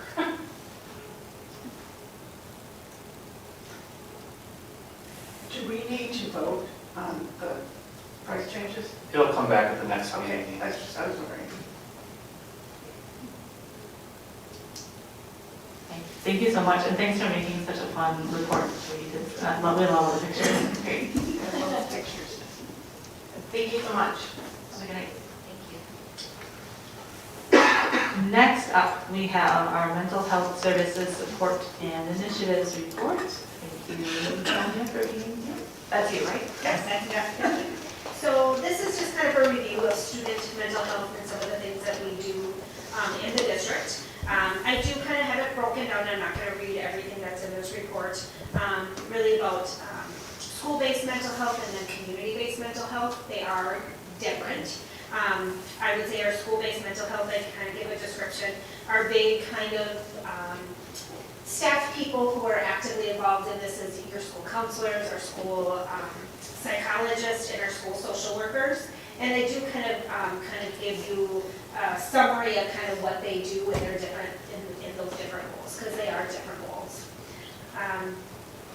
When this was a few years back, I think I have 5 years of data here, DPI was really looking at gathering some data in regards to mental health and wanting to kind of know how many students are seeking kind of that school-based mental health, and then how many students are seeking community-based mental health in the schools.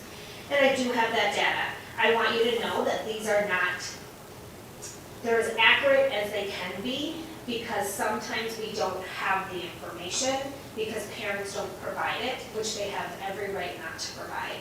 Particularly the number of students who have a mental health contact with a community-based program. Parents do not have to let us know that their child is seeing a counselor or a therapist, and we do not survey for that information, nor do I think we should survey for that information.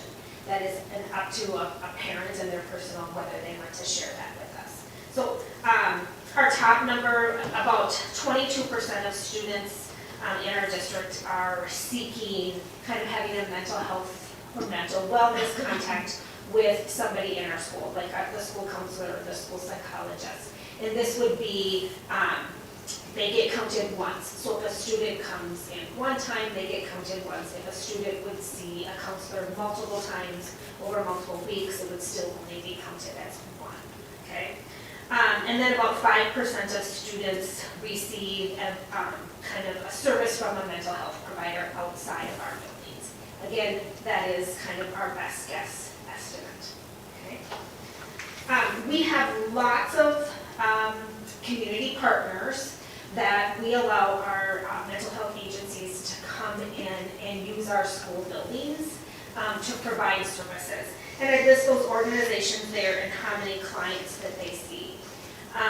I do reach out to them at the beginning of the year, kind of throughout the year, at the end of the year. I ask them questions like, what were there, like this end of the year, I asked, were there any barriers to you providing services?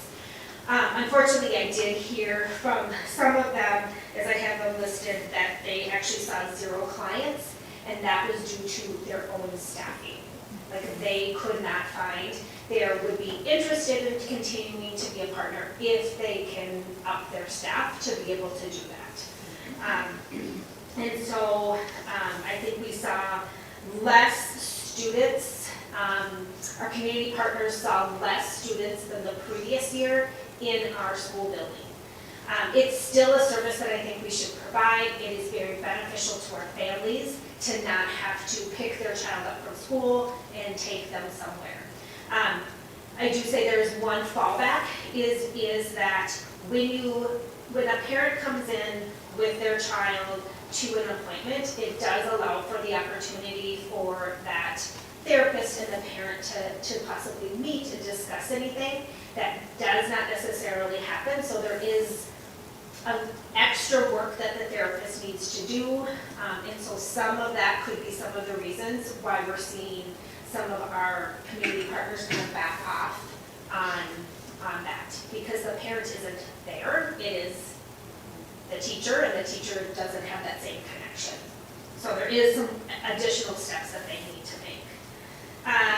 We still have our partnership with UW Stout. It's a great partnership. We're going to continue that. This year they saw 14 students, so this is an intern that is coming in. So they're in the Stout's clinical mental health counseling program. And so this is free of charge. They run their business just like it would be a business. They have all the same standards that they need to meet, but they just don't bill. So it is a great benefit to the students that are able to participate in that, and we'll continue that partnership with them as long as they have interns to send us. So, I know I talked really fast. Any questions? So the top line number is like 22 or less, or 23% of students had mental health contact with a school mental health provider, school social worker, school psychologist, school counselor, school nurse. Do you have any either data or just like a sense of how that, like the severity of those interactions? I mean, to what extent, a student might meet with a school psychologist, maybe to maybe diagnose reading or something like that, and then I wouldn't necessarily call that a mental health Okay. contact. So this would be this would be somebody that would come in and maybe have questions about, I feel anxious. Elementary, it could be a friendship issue. So you've already kind of filtered out the things that are kind of Yes. that are more Yes. about pure academics or about maybe, Yes. like people go to the school nurse for 1,000 reasons, of course. Exactly, Okay. yes. Yeah, so it's striking how large that number is and how deep the need is to me. And another thing I'm curious about is if we had just in the last 6 months, right, local providers disappear. And if you've already have you seen the effect of that in kind of what's going through? Maybe there's not data on that yet, but. We haven't necessarily seen that in here, based off of what happened. I'm assuming you're talking about like Purveyor leaving and things like that. We haven't necessarily seen a big impact on here. I don't think many of our students were using that as necessarily a resource. I was very concerned about some of our students who need psychiatrists. However, we're not seeing a big impact. They weren't necessarily utilizing the services there. They were utilizing other services. So, but we were concerned about that. I haven't seen a big impact on it. Yeah, I guess, particularly the cases of like substance abuse and things like that, where there's, more interaction with hospitals and other researchers. One thing I wanted to kind of raise specifically in this discussion, going back to one of the community comments, was, the different ways we can shorten the feedback loop with students when they go through either mental health challenges or bullying, which is a different report-related topic. I've definitely heard from parents who were, from all different backgrounds, who experience either mental health issues or bullying events in school, and felt that as a parent they felt a little disconnected, right? Maybe their high schooler doesn't tell them everything, right, as we know, or even a middle schooler or grade schooler might not, and maybe the kid is either too embarrassed or too frustrated or just being a kid and doesn't necessarily know how to navigate the system, and how we can shorten that loop a little bit if there's ideas. Not to go specifically to the recommendations in the community comments, but just about generally how can we shorten that loop and make sure that students get kind of responsive feedback as quickly as possible, and how you're responding. Are you talking about the communication between us and parents, or what are you specifically kind of talking about? Communication to parents, I think, is one aspect of it, but also the sense that I think and I'm saying this in a very vague way for two reasons. First of all, for the privacy reasons from cases I know about personally, but also because of the how generic, how broad the problem is, and you can kind of choose how you want to interpret it. But the main issue being that we were just looking through a fairly complicated policy, and there's policies in the student handbook about how to report or how to interact with different parts of the administration. Reporting various issues, maybe bullying issues, to a teacher, to a principal, and filing a report, and going through this whole process, which we need documented for DPR reasons, but also maybe the student is not thinking in the framework of paperwork, right? They're thinking in terms of their emotional reaction and their peer groups and so on. And so how can we address both of those for kind of both sides of the need? I would say I think our school counselors, our school-based mental health professionals do a great job at trying to navigate some of those things for our students. I would say at our elementary level, it's probably different as you move up. Our elementary, I've seen them do kind of restorative justice groups, where if a student is having an issue, let's bring the other individuals to the table to help and have a discussion. They're frequently doing friendship groups. They are doing bunch groups, where they are working with those students that may be in conflict with each other to try to bridge those types of gaps. They do have a very tricky job, okay, because they want kids to come and talk with them. But if every time a child comes to them, they recall the parents and report, or they go into the teacher, I'm going to tell you, kids will not come to them anymore. So they do have a really tricky job. If they feel at all that that child is at risk of hurting themselves or others, they are mandated reporters and they take that very seriously, and they do report those incidences to families.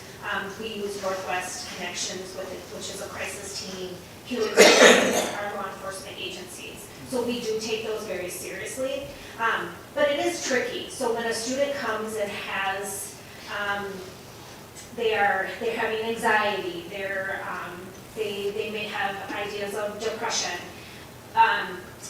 To talk with that student, there's always this encouragement to, let's open the conversation with your parents.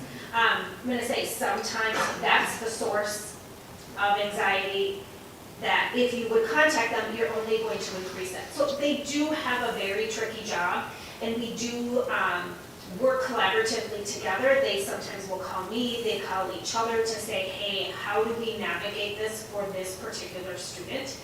And we do use those resources so that we can maintain trust with that student, so those students continually come to us and talk with us, but also making sure the people in their life are also aware of what's going on and that they can get support services. Could I end for a second? Also to your question about shortening the loop, in just a few minutes, we're going to be talking about the relationship mapping and the emphasis that our school district has put on relationships and really working hard to ensure that every single student has at least one adult that they can trust. I really think, that's on the real initial end, shortening that loop. Absolutely, yeah, thank you for raising it.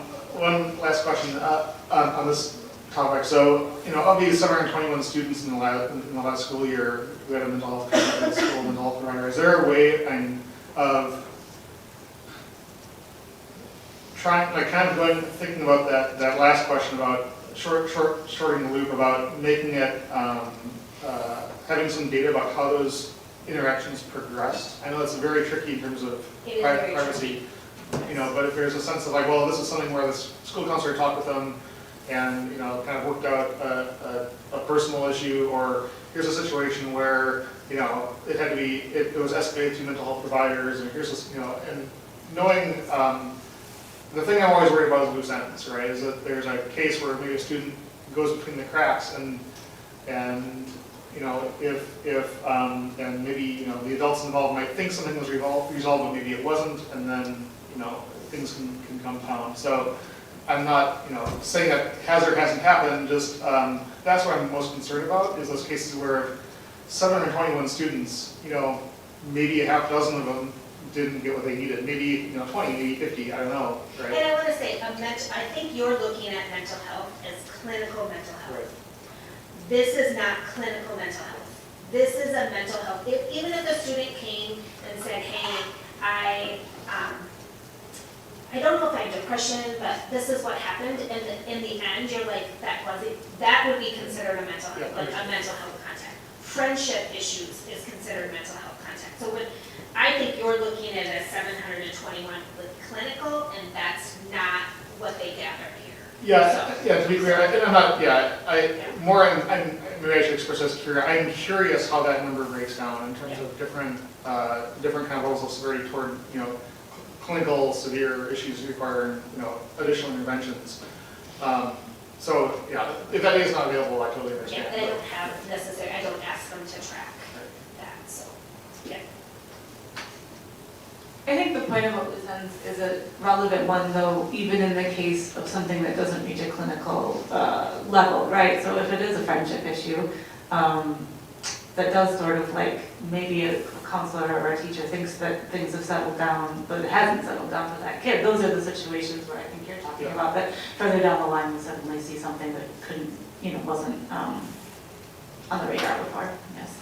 Well, there's one final remark. When you think about the interaction with bullying, that's the sort of situation where a friendship issue or what seems like a minor personal issue to a teacher, over the course of a semester, over a year, can really, boil into a whole feud. Right? So those are things where that's not clinical, but again, ties back into that whole question of how you close the loop. And maybe that is a question to come back around to when we get to relationship mapping. I just wanted to say thank you to Michelle for coming in and hanging in there the whole time for this. My question is, it sort of looks like, I'm curious if we have anything where if there are, I'm sorry, I forget the wording, a mental health issue, is that what we're calling it? Mental health visit. Thank you, that's better. Contact. If it's contact, yes, sorry. If there's a mental health contact, it seems like the way to address it is these individuals. And I'm curious if we have anything in our district similar to what was brought up in the community comments where, like if we have any sort of group situations to help with any of these challenges our students have. Individual counselors and psychologists. I would say our first avenue is directing really towards individual. Each student is very individual in that. Some of our schools have, for example, Oaklawn, and I think they actually, Oaklawn did even present, they have that peace path that they have actually on their playground where students are taught like how to have a discussion and like if they're having a disagreement, how to have a discussion about that and maybe come to a resolution at the end. And that can be either facilitated by students, it can be facilitated by staff. The idea is to help students so that they can eventually be independent when they have a disagreement. Like how do you have a discussion and maybe walk away with either a resolution or the resolution is that we're going to disagree still and it's okay that we can have that. So we do have those things kind of up in the buildings. However, I think it starts out, like when you're talking about maybe a mental health contact, it starts out with that individual because every contact is very different and it's kind of individually based. I wish we would have had a peace path there. I can see how that's very beneficial. Are there any group things for older students, like at the high school? We've tried to do some groups at the high school. I would say one barrier at the high school is when do you do that group? When kids are in class. You don't want to pull kids out of class. So kind of trying to utilize, we tried to get things set up, but I think kind of the schedule of high school and what high school all entails, it's very difficult. We do have that, I can't think of what it's called at high school. Cares. Not cares, it's like their study hall time. Yeah. Yes, their study hall time, but that is also a time for kids to make up tests, that's a time for activities to meet. So it does kind of become, we were actually going to do, Stout was going to do kind of some groups, and they just continually kind of ran into scheduling errors, but we are honestly continuing to have those conversations, like how can we make this work in a schedule that's not working for us. So I mean, we're going to continue to bring up those conversations. And Tony, if I could add in, a real positive of the high school, and Mr. Drake might have additional information to add too, but I know that our school counselors and our teachers and our administration oftentimes try to work with students who are having difficulties by finding what makes that student tick and helping that student get involved. And our high school, more than any other school in the district, has so many activities, whether we're talking about the athletics, the co-curriculars, the fine arts. And I know there's been a number of students that have been encouraged and welcomed into activities where maybe they hadn't even done it before. Whether we're talking about the fishing club or the trap shooting club or being involved in the musical or play. And I know there's some students that may not have certain skills or abilities that would allow them to, let's say, play on the varsity basketball team or something, but there's still a way for those students to be involved. I know that that's not, a silver bullet that fits every situation, but I think that is something a tool that our high school uses to try to encourage those positive group relationships. Mr. Drake, is there anything else that you wanted to add about this? Not specifically. I think you hit on the head. We have a lot of different offerings, and we try to stay really abreast to anything that the students bring up as well. So recently, we, with the help of an advisor, we're starting an Educators Rising Club for students that are interested in going into our educational field. So just that in general. We've had a resurgence of a chess club in the last 2 years, where kids are playing chess more at the high school. So just trying to get them involved in whatever they're really interested in. We've been talking about a gaming club and trying to get that up and going too. So yeah, I think that's really helpful what you mentioned, and I think we're right around 22 athletic teams, 50 clubs, play, musical, all three musics. We got a lot of offerings for sure. I appreciate the talk about restorative justice. I think that's a really cool way to handle some of these issues. And like something, maybe a quicker turnaround, because, I mean, for a kid that's bullied constantly, it causes a lot of issues, and it would be really nice to have some space that they could go to, and that kind of thing. The other thing about counseling is, I know they're mandated reporters, and when they're going to harm themselves or harm others. Yes, I know that's mandated, they have to say that, but if I'm not mistaken, maybe things have changed, but when I went through counseling as a counselor, school counselor, everything we heard from the students was confidential, except in the case of that, or if there was a case of abuse that was happening at home, we called social services. Yes, that is correct. Okay. So in other words, you don't always have to call the parents with the information. No, sometimes we would call human services with information. Okay. Yeah. Just want to also call everyone's attention to, after our next agenda item is the social emotional learning report, which I think there's quite a bit of overlap when we start talking about these groups. And so just an interesting point to be aware of on the agenda. Do you want me to move into that? Are there more questions or discussion on the mental health report? I guess I just want to clarify, I know someone mentioned at the beginning of this discussion, we do get a separate report that is about bullying and other behavior instances, correct? Yeah. Can you remind me more or less what time of year that is? Usually June or July, it'll be July this year. Okay. We had a lot of reports in June. I know. Yeah. So we will soon be seeing a separate report and have a separate discussion really related to that behavior. Yes, and looking at some data, yes. Okay, thank you. Then I think we are ready to move on to the SEL report. Okay. I'm making sure there's no more questions. I'm looking at everyone. Thank you. So this report, again, I'm not going to read through it. I go through elementary, middle, and high school, and they each kind of talk in regards to how they're doing some tiered level of support.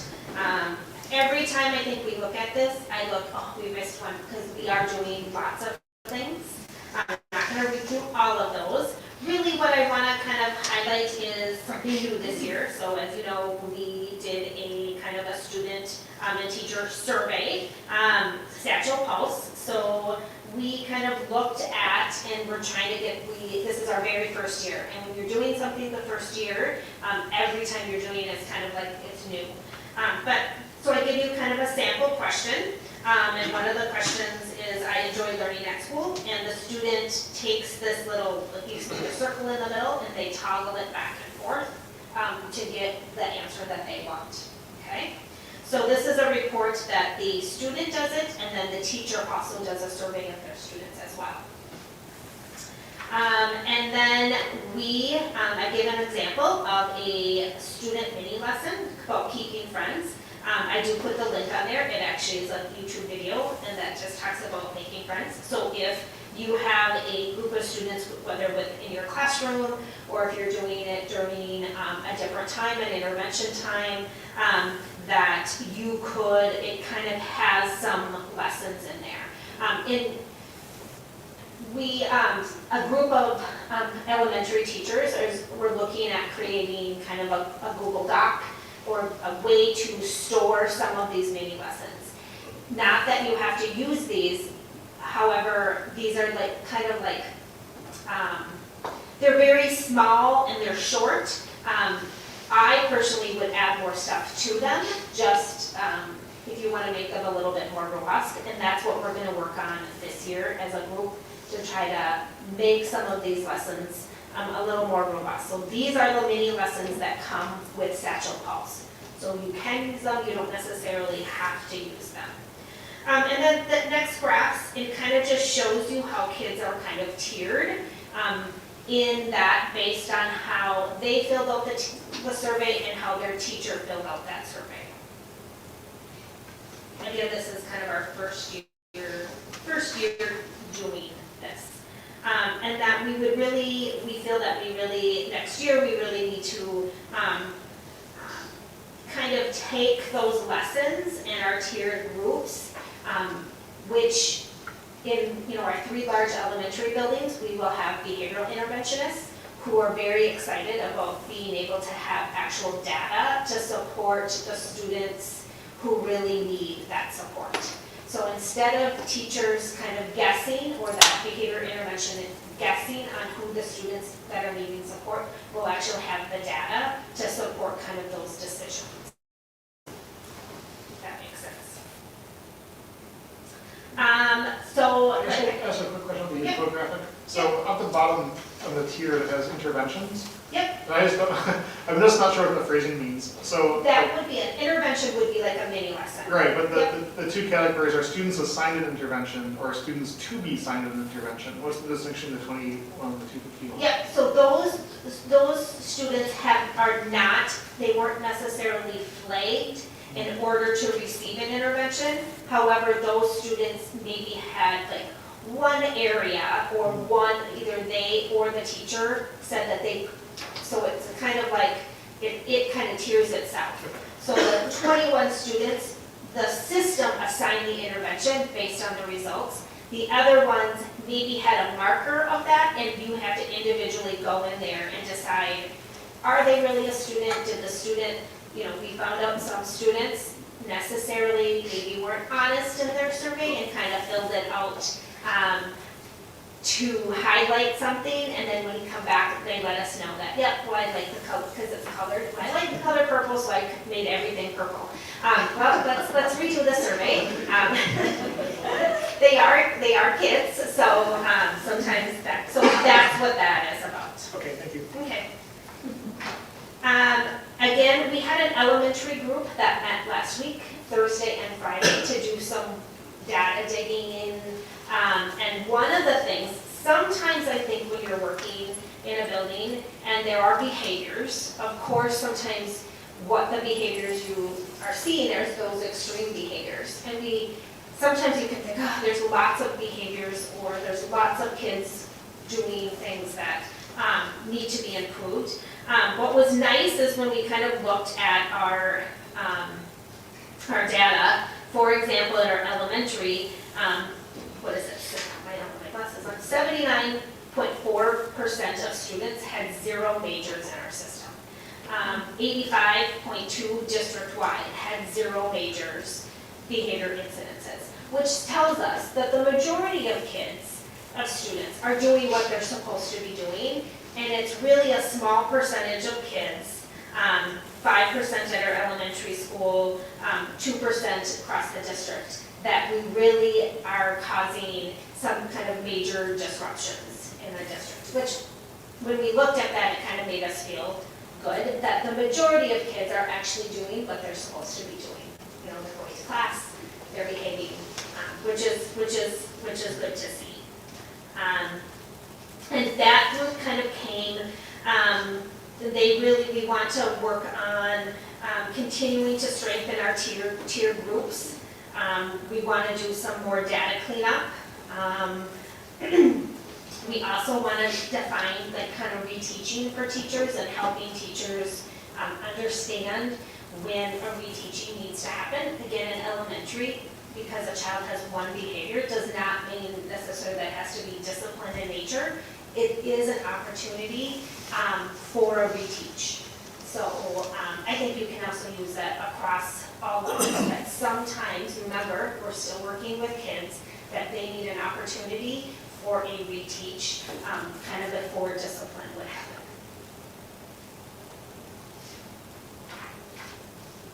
Again, that was a lot. I talked fast. Any questions? Is the Satchel Pulse used only at the elementary level? Elementary and middle school. Okay. And one thing we kind of found out is next year, we're gonna spend some time really reevaluating whether or not our younger grades that we're really feeling that the students themselves taking it have this understanding. Again, the survey goes down to kindergarten. What we're kind of feeling is that maybe K1 or K1-2, students themselves don't have a good handle on how to answer those questions. 4, 5, definitely, middle school, definitely, and how we really want to use that survey. Again, this was our first year doing it, and it takes, I would say, doing the survey, it would take years for everybody to kind of have a better understanding of that, so. Is there an option for parent involvement or feedback on the Satchel? Not on this survey as of right now. Now, that could come eventually, but not for Satchel Pulse as of right now. I assume it's the case, though, that if there is a kid who's not flagged in, who's grouped into tier 1 by the survey, but a teacher is observing issues, or I guess the teacher would be in there. Yeah. But if a parent is raising a concern, Yes. that they would still be, that they would still be treated as if they needed, they needed an intervention. They wouldn't be exempt from an intervention just because they didn't. No.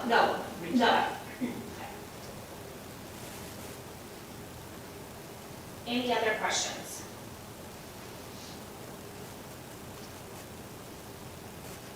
I know you mentioned these video mini lessons as not being perhaps not being quite robust enough. Some of them are, anytime you have a system like this, some of the mini lessons are really great, and some need a little bit more, added to them. And so as a team, we all kind of decided, instead of working in isolation, so everyone doing it separately, let's work together. And so if Lindsay Horton over at Oakland created a nice lesson, to be able to share that with everybody. So everybody's not going out there and individually trying to do that. We want to group those in a way so that we can share. So we're trying to work smarter, not harder. I also was going to ask, I assume that that would not necessarily override like a school counselor sort of following their gut in terms of how they would use their own expertise to work with the students. And again, on the front page of the report, I talk about all the other lessons that we use. We use a lot of social thinking curriculum. Social thinking was created by 2 speech pathologists. We talk about we thinkers. Again, we use zones of regulation. That was created, zones was created, I think, by 2 occupational therapists. And then second step. So we have these curriculums, so this is those mini lessons is just something added to the tools that we already have. Yeah.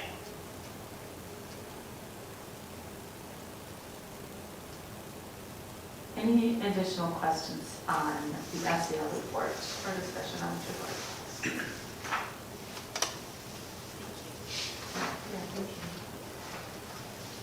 So we can move on to relationship mapping results. And thank you, Tanya. So for the second year in a row, the board was provided a report from each building principal that discussed the results of relationship mapping. As you can see, there was an initial assessment where both students and staffs identified whether or not they felt there was at least one individual within the district that they could trust and go to. And you can see that there was good growth between the initial result and the final result. The building principals, I'm sure, can answer questions as well, but I know in talking to the principals during the lead team meetings, a number of different efforts were made by teachers, by support staff members to, especially with the students who identified as not having a person to reach out and to connect with students, not necessarily academically, but on a personal level. I don't want to go through each report, but we'll certainly answer questions, but I did want to point out in Mr. Drake's high school report that even though there was not a formal measurement of this, nearly every senior at Menomonie High School wrote a thank you card at the end of their career to someone who made a positive impact on their high school time, and I think that's terrific. And I know I see that's something that Mr. Drake and the high school continues to plan on in the future. But with that being noted, unless there's any questions on the report, these are for your information. I do have a quick one, but it's mostly because I really love social mapping.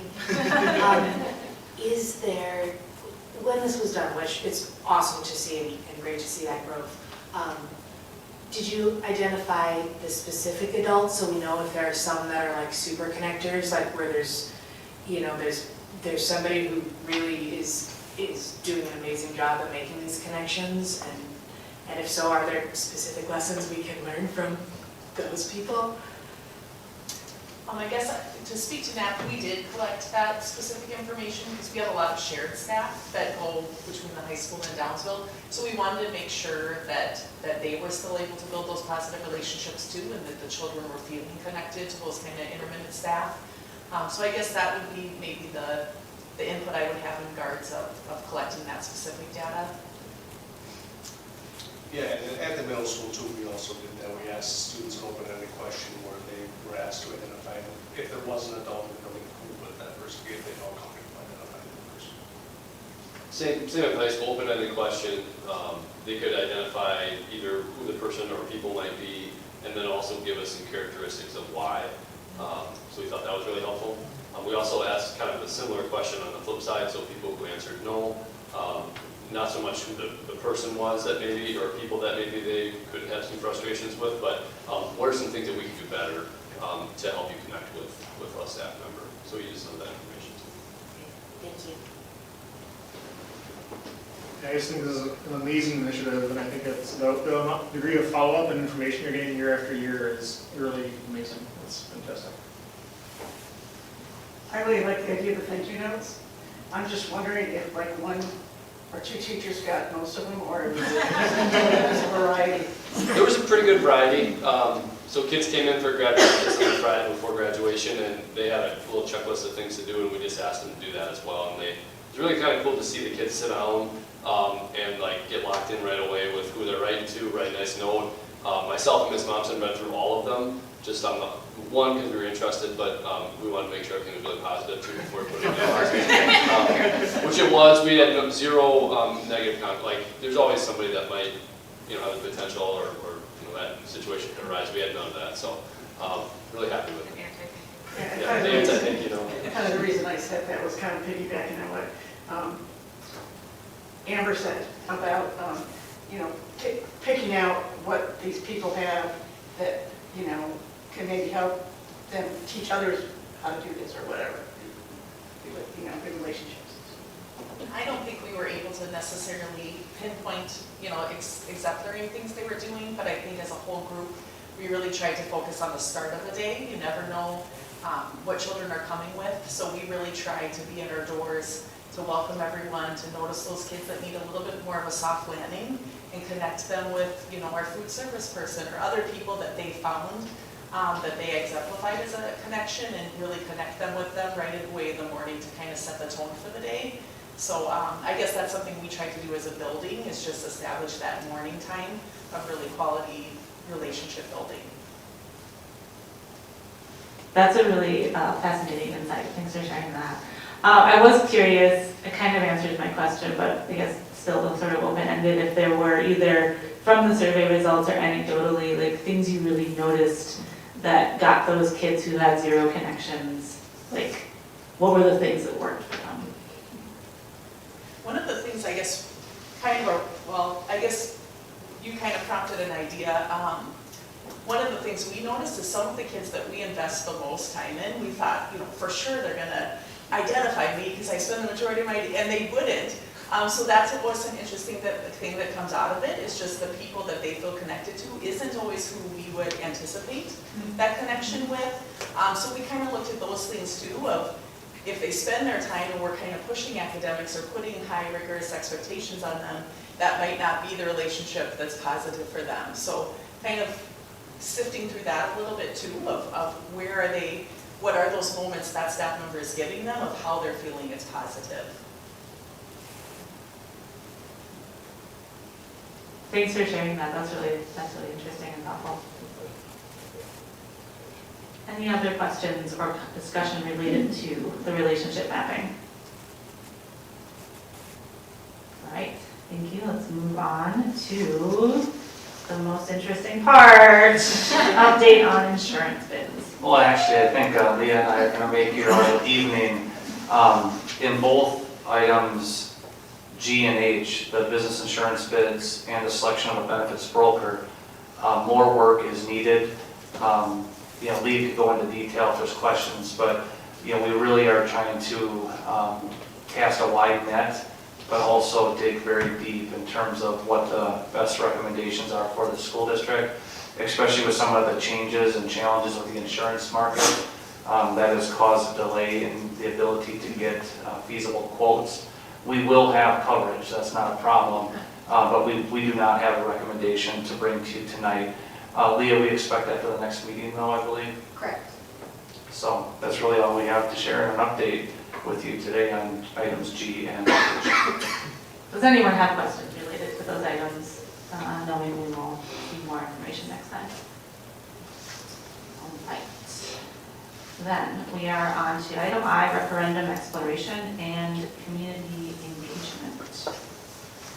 So this, I think we just wanted to have, to start with, maybe a discussion about where the board is thinking about whether or not we might consider another referendum for the year. And then we'll also, from there, lead into an update from the work group that we established last meeting to work on community outreach and engagement. Can I start by saying, I think maybe if we mentally flip those two, even if it's not how we talk about it, I'm hoping that if we are out in the community and doing some of that listening session, that might help inform some of our referendum discussions. So while I think it is totally meaningful to kind of get some of the beginning stuff out there, I'm hoping that one will kind of shape the other, because one of the things we talked about was really trying to hear from the community as opposed to giving information. So that's my starter. Thank you. I think that's totally appropriate. You had a brief summary. I attended a webinar last Wednesday from WASB about referendum policies and laws and so on. And there's a follow-up webinar this coming Wednesday I'll also attend. Unfortunately, the one last week was very much in the weeds about how elections happen and all the paper things we filed. It was kind of overly detailed in those details.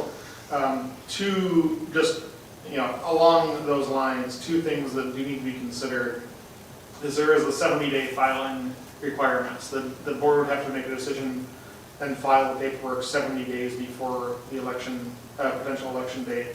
There's also a requirement, which I think Joe had mentioned previously, but I had not really internalized, that there's a limitation on two referenda of the same kind of type per year.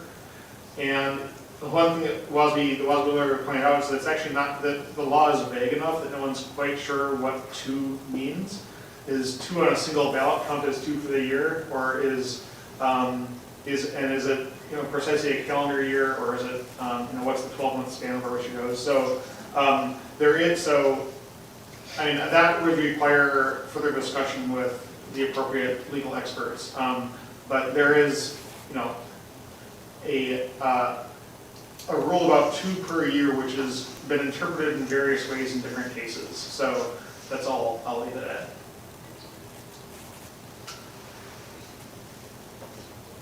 A legal disagreement about the definition of two is different. Yeah, just to clarify, so the 70 days, if I'm doing the math correctly, would put us into the last day of August. I'm sorry, August 23rd. Thank you. Yeah, and to the legal point, because the school district asked a question in February, it would not be recommended to have that fight. So if the board wanted to pass another resolution for 2024, I would recommend only one question, just to avoid that. And as Rachel just mentioned, Quarles and Brady, the legal firm who advises us on these matters, the state law says 70 days prior to the referendum, the board would need to pass a resolution, which would be August 27th.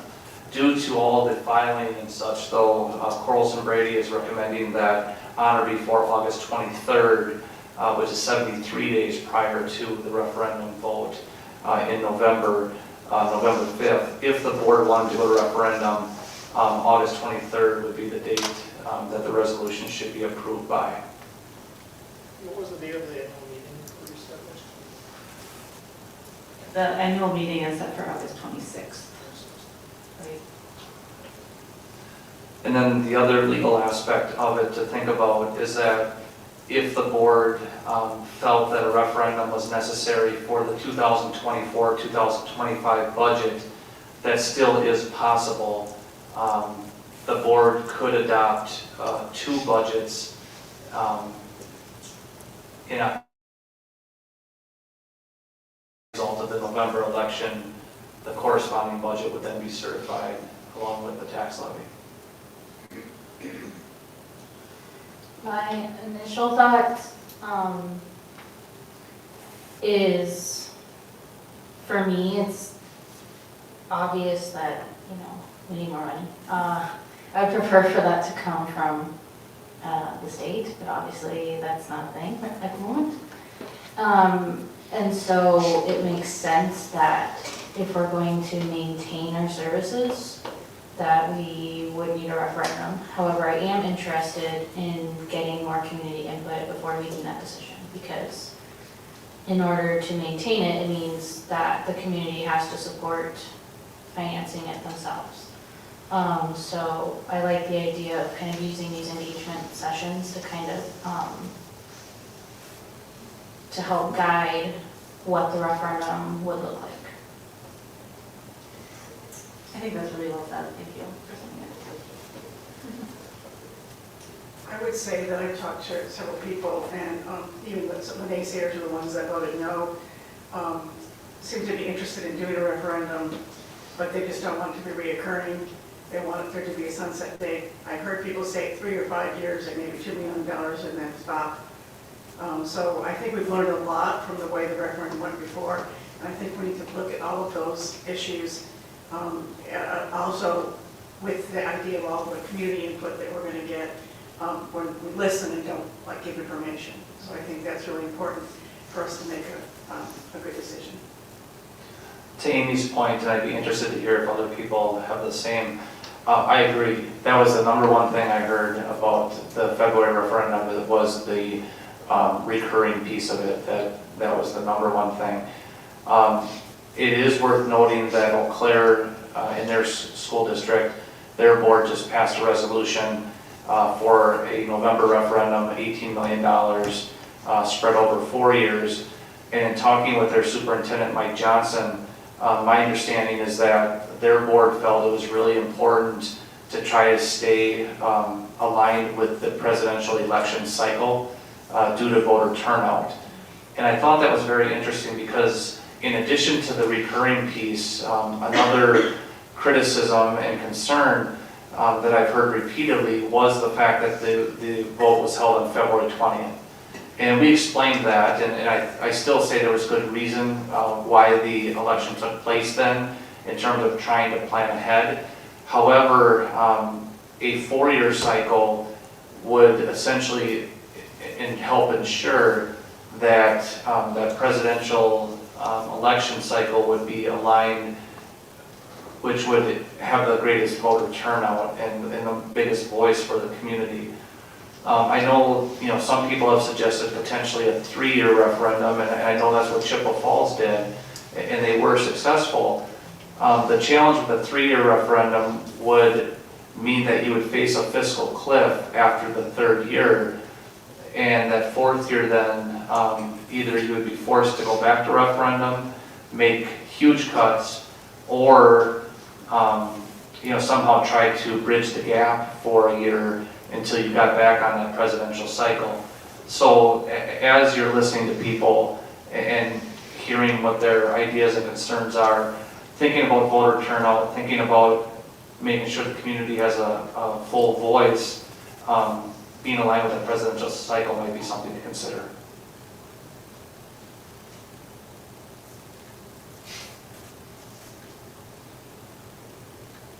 On that note, are we ready to get an update from the work group on where we are at right now and start talking about the next steps there? Do you want to, whomsoever, take it away? So we've met twice. We've talked a little bit about different places we could hold the listening sessions. Emily did make a spreadsheet for everybody to sign up for the ones that we have committed already. Our intention is to have at least one a week, June and July, which we hope gives us good information in time for that August 23rd date. We are still working with a couple other places. We have the farmers market, some other places like that. We're looking at different places so we get a whole variety of people, so we're not kind of talking to the same people.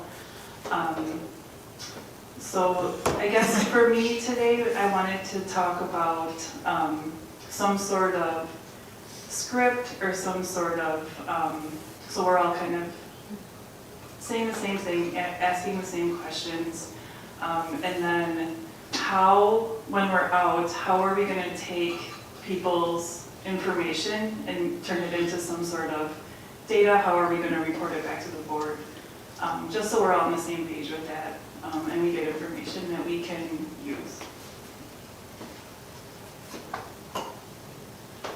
We really had hoped to hit the ground running, but as much as I think everybody here had a pretty wild last couple weeks, everybody that we reached out to was in a pretty similar boat, where they were like, I would love to talk about this, but give me a week. I can't even look at a calendar right now. And so we did reach out quite a bit, and now we're just kind of getting some of those confirmed dates and AOK is back in.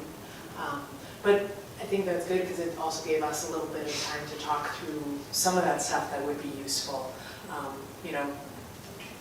Name tags and some specific budget documents that we can have so that we can focus on the conversation and not the spreadsheet. We can have that there to look at together and be able to kind of have some frequently asked questions and stuff. Because the idea isn't to have exactly a script, but for all of us to feel really comfortable having genuine conversations with people about this really complicated topic. So I think we're in a good spot, and now we need to start signing up. To the point of collecting, one thing we talked about was making sure that we always have at least 2 people there so that things can't be misinterpreted, and so that at the end, if there was a way to do a sort of short report to collect impressions or specific comments or things like that, that there would be 2 people so that you can have a real conversation and somebody can record it, or so that, not like record, but document the important things that are being said. But that 2 people factor is going to be critical. On the point of having some resources for background or information, I obviously from last winter I have a ton of stuff in my notes, and I can I actually kind of in my own head volunteered to do this last week, but didn't get to it because of exactly the reasons you're mentioning. But yeah, I'm happy to go back over everything I had read and summarized last winter. And again, very different audience, different intent, but make kind of a list of stuff available, and also, of course, about it with Joe to the board members who might want to have some background reading or other resources to look at. As for the idea of like kind of you just mentioned kind of not only script but like kind of expectations, I think is the word you used. One thing I started doing last week, thinking ahead about this, was to kind of just browse through all the different board policies and how interactions happen. There's a board policy about how the board interacts with staff, there's a board policy about how the board takes public comments and so on. And I think, I don't think it'd be that difficult to look through, kind of browse, and again, I'm also willing to do this if people want me to, but someone else can do it as well, either way. To kind of look through those policies and say, okay, like what's the kind of, distilled gestalt version of this that we can rely on as an approach to conversations that is focused on listening and doesn't violate our policies. So kind of what are the basic guardrails there? I think that'd be not too difficult to do. The policies are pretty clear. It's just the question that they're all embedded in 100 PDFs. So. I also think like to the question of, a script, or I almost think of it maybe more, there's like a couple of questions we could put together as prompts, right? What are like things that could get a conversation going? And, maybe not the first one is like, how much would you support for referendum? Maybe there's a question about like what your priorities are within the district, and then how much would you support a referendum if that happened?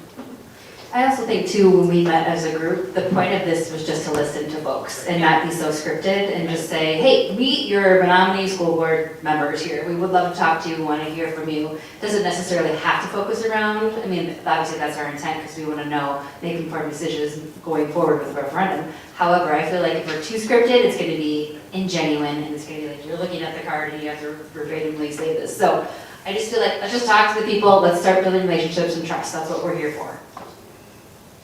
I do think we should keep it to a budget topic and then use the budget to shape referendum information as opposed to leaping into referendum. That can naturally be part of a conversation.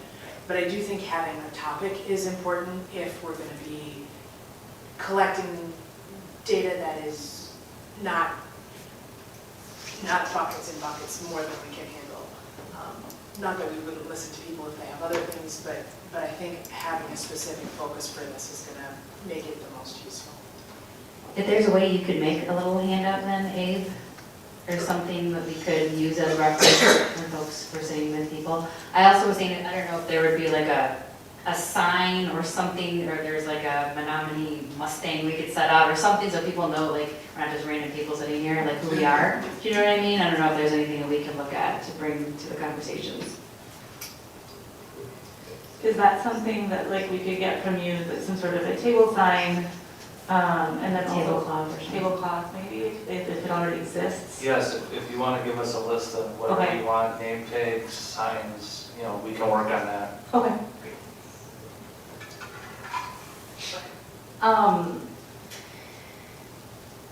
So I'm curious if maybe we, as a board even right now, maybe could come up with maybe 5 big points to us that maybe when we're looking at our budget describes it, because the conversation isn't necessarily, we don't have a referendum resolution yet, so to your point, it is about the budget. And so when I think about a lot of your fantastic presentation, really, really great, love it. But when I think about kind of condensing it, I'm like, what are the top things that I would want people, if they ask me, to know about the budget and make sure we're on the same page. So things like looking at,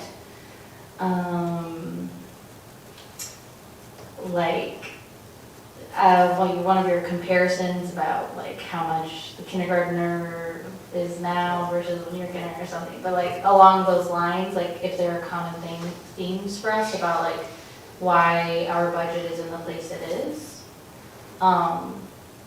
is just an idea I have. I fully trust you to also pare down the things, but that would be helpful, I think, for me. Unless you are going to have a binder of the pages, but I'm just curious if we have consensus about concerns for our budget, which is why we're thinking referendum. I think that's a very good point to kind of focus on some key ideas to circulate around, or at least to, inquire about. But as I think back on the discussions we had in the winter, a lot of that is relevant. But I think a lot of it too is now, now we do have the the much discussed kind of cut list and what the actual implications are. So I definitely take your point. I also think that actually the conversation has shifted quite a lot since December, January, February. And there's much more, I think a lot of people are going to already be aware that there is a budget situation. Because it's been discussed at length since February, especially. I mean, as the cut list has come out and people have discussed it. Certainly, we certainly know the staff are very aware of it. Yeah, so I'm not sure I can, I don't know that I have 5 points in my head right now, but I do think that, to me, the landscape is very different now and through the summer than it was in the fall and winter. It's a different amount of knowledge that different people have, and people inform themselves about various things or do conclusions on various things, but now we have something very concrete ahead of us. Not in terms of a referendum, but in terms of the budget, the actual budget and what it looks like. Those numbers are much more clear than they were in the winter.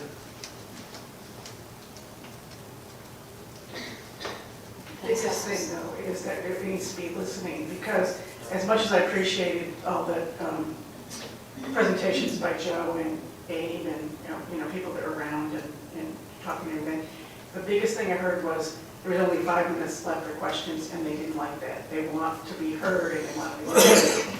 So it would have to be brief, brief. Well, yeah, so just to clarify, I don't anticipate, I'm not going to write a script or anything like that, right? But what I will do is I'm happy to compile the notes, like look back at the notes that I had and where the information came from and what the best ultimate sources of information were that made sense.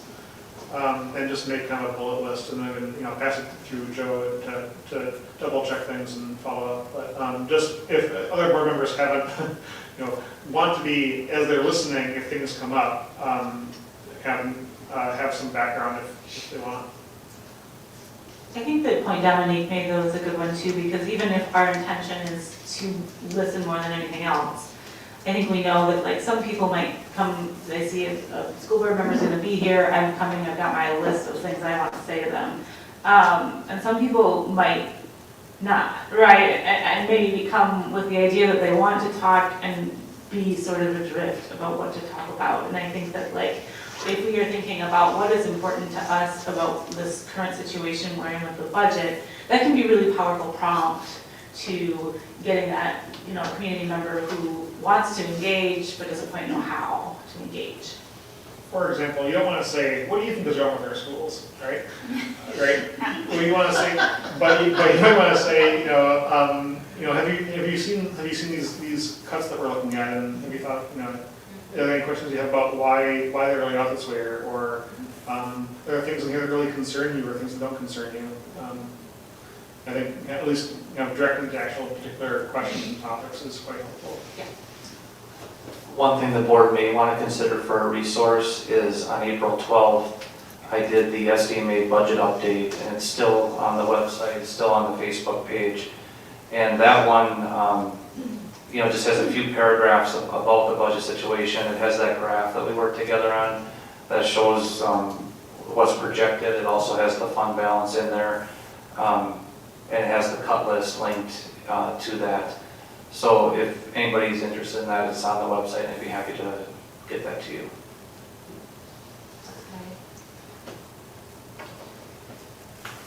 So, Angie, so some of the things you've said about, some of them are going to be informal, like if we were at a farmer's market or something and just have a table set up.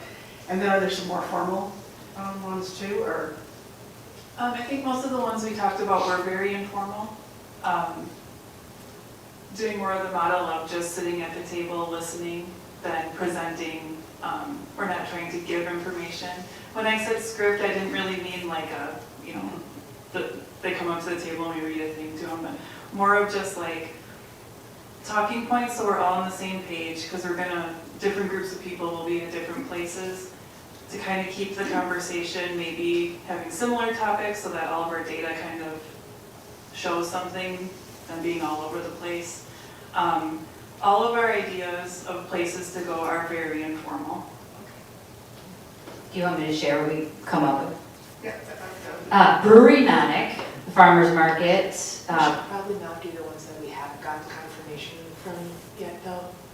We've gotten those two, correct? Yes. Yeah. Okay. Fulton's workshop that you worked on. So those are the confirmed, but the rest we're still waiting for like official feedback. Okay, and then I assume then there'll be a calendar for all of us to have. And then, because I would love to go to, not everyone, of course, but, a couple of them to be maybe a recorder or to listen or whatever. I think the hope is that all of us would sign up for a few. Yeah, I think all of us would, but, yeah. So would a next step be to share that?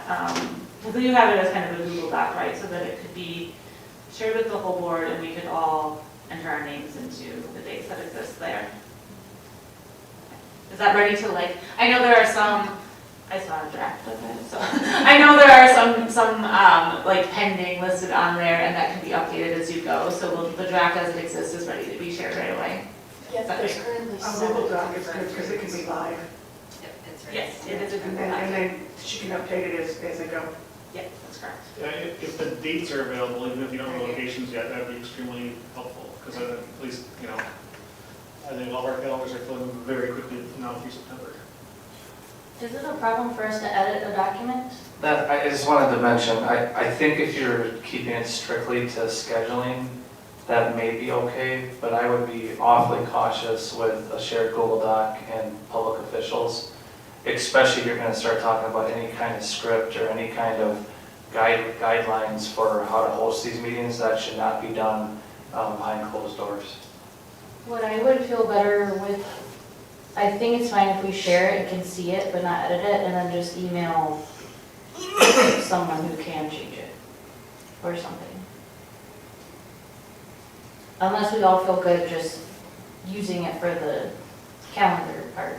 I think Dominique's suggestion is smart. Again, I don't know who would ever make an open meetings law complaint over something like that, but I know that this board really takes it seriously about having high integrity and following the laws and everything. I hate to volunteer Jenny, but I think the most appropriate thing to do would be to get Jenny your list and then have people reach out to Jenny for scheduling. I think that's the best way to follow the law and not get in trouble. Jenny, having been thus volunteered, one thing I'm curious about is that this would be, because this is a document that would presumably be updated frequently, are you comfortable with making those updates even daily if necessary? Will that be, okay. I don't imagine it would be a hugely time. And I do think it could be a Google Doc where the board members have read access, so you'd be able to see it live. Yeah. We could share the link where you'd be able to see the information, but I would suggest not having editing access, just to avoid a problem with open meetings laws. Would it be useful to sign up for the 7 dates we have right now so that it is just done? Or is that not a good use at this time? I don't know. Let's not do that right now, Okay. because some people may need to. Yeah, I think there's a few reasons not to do it right now, but that's something, you could share that with Jenny immediately after the meeting, and we can get going as early as when we get home tonight or tomorrow. Not that Jenny has to update anything tonight. Thank you, Jenny, for your. Thanks for volunteering. So Is the first one impending? Is it soon or? Just look at all your Saturdays during farmers market times. The first one's this Wednesday at Brewery Manic 5 to 7. I assume the list is, I know there's some things that still need to be nailed down, but the list will include various times of day and days of the week to, first of all, accommodate our schedules, as some people have different needs, but also to meet the most people where they're at. Okay, great. So just to be clear, who's going to send something to Jenny? Sending it right now. Oh, okay, great. So that part's going to be done. And then we will send it to the board tomorrow morning. Does that sound good? Perfect. Okay. and the board will have view access. So that's the scheduling piece. Who's going to send us a list of what you need or want in terms of name tags? Print, you guys can go. Seriously, it's been a long meeting. You guys are welcome to leave when you'd like to. Angie's going to send us kind of a list of anything you might need. We can pick up name tags, whatever. And then in terms of some sort of guidelines for the conversation. I'll write those up and share them with you to get your read on them, and then probably send them then on to Rachel to use as, should we go to Rachel or to? I think it should go from, well, I think you should CC me and send it to Joe. Yeah, great. And then I think it should go from Joe to the whole board. Okay. We could put it right in the same document as the scheduling document. Yeah, so that it lives there. Yeah. And then the last thing I wanted to ask is if there's something coming up soon, when and how will it be advertised to the public? Just on district website, a district Facebook page, or are there other ways to reach out that we should consider?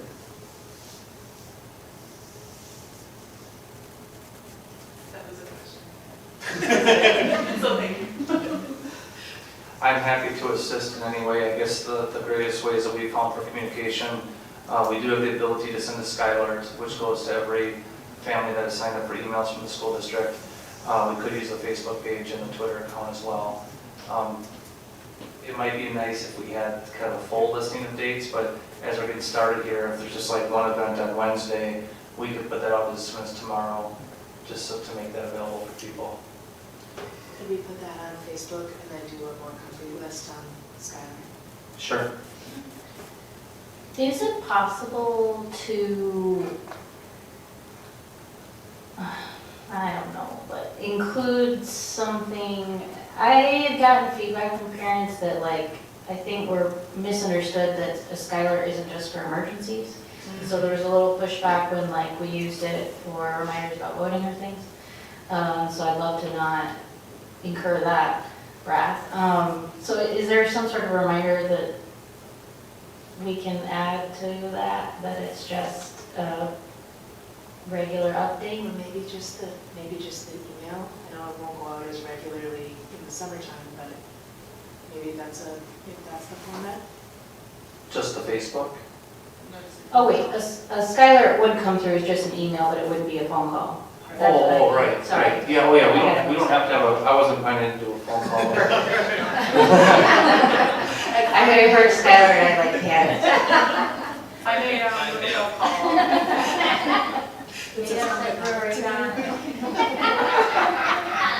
It's too hot, and not having a board meeting tonight. Fine. Does someone want to draft the Facebook post or the message and just get it to Jenny and me, and we'll take care of it tomorrow?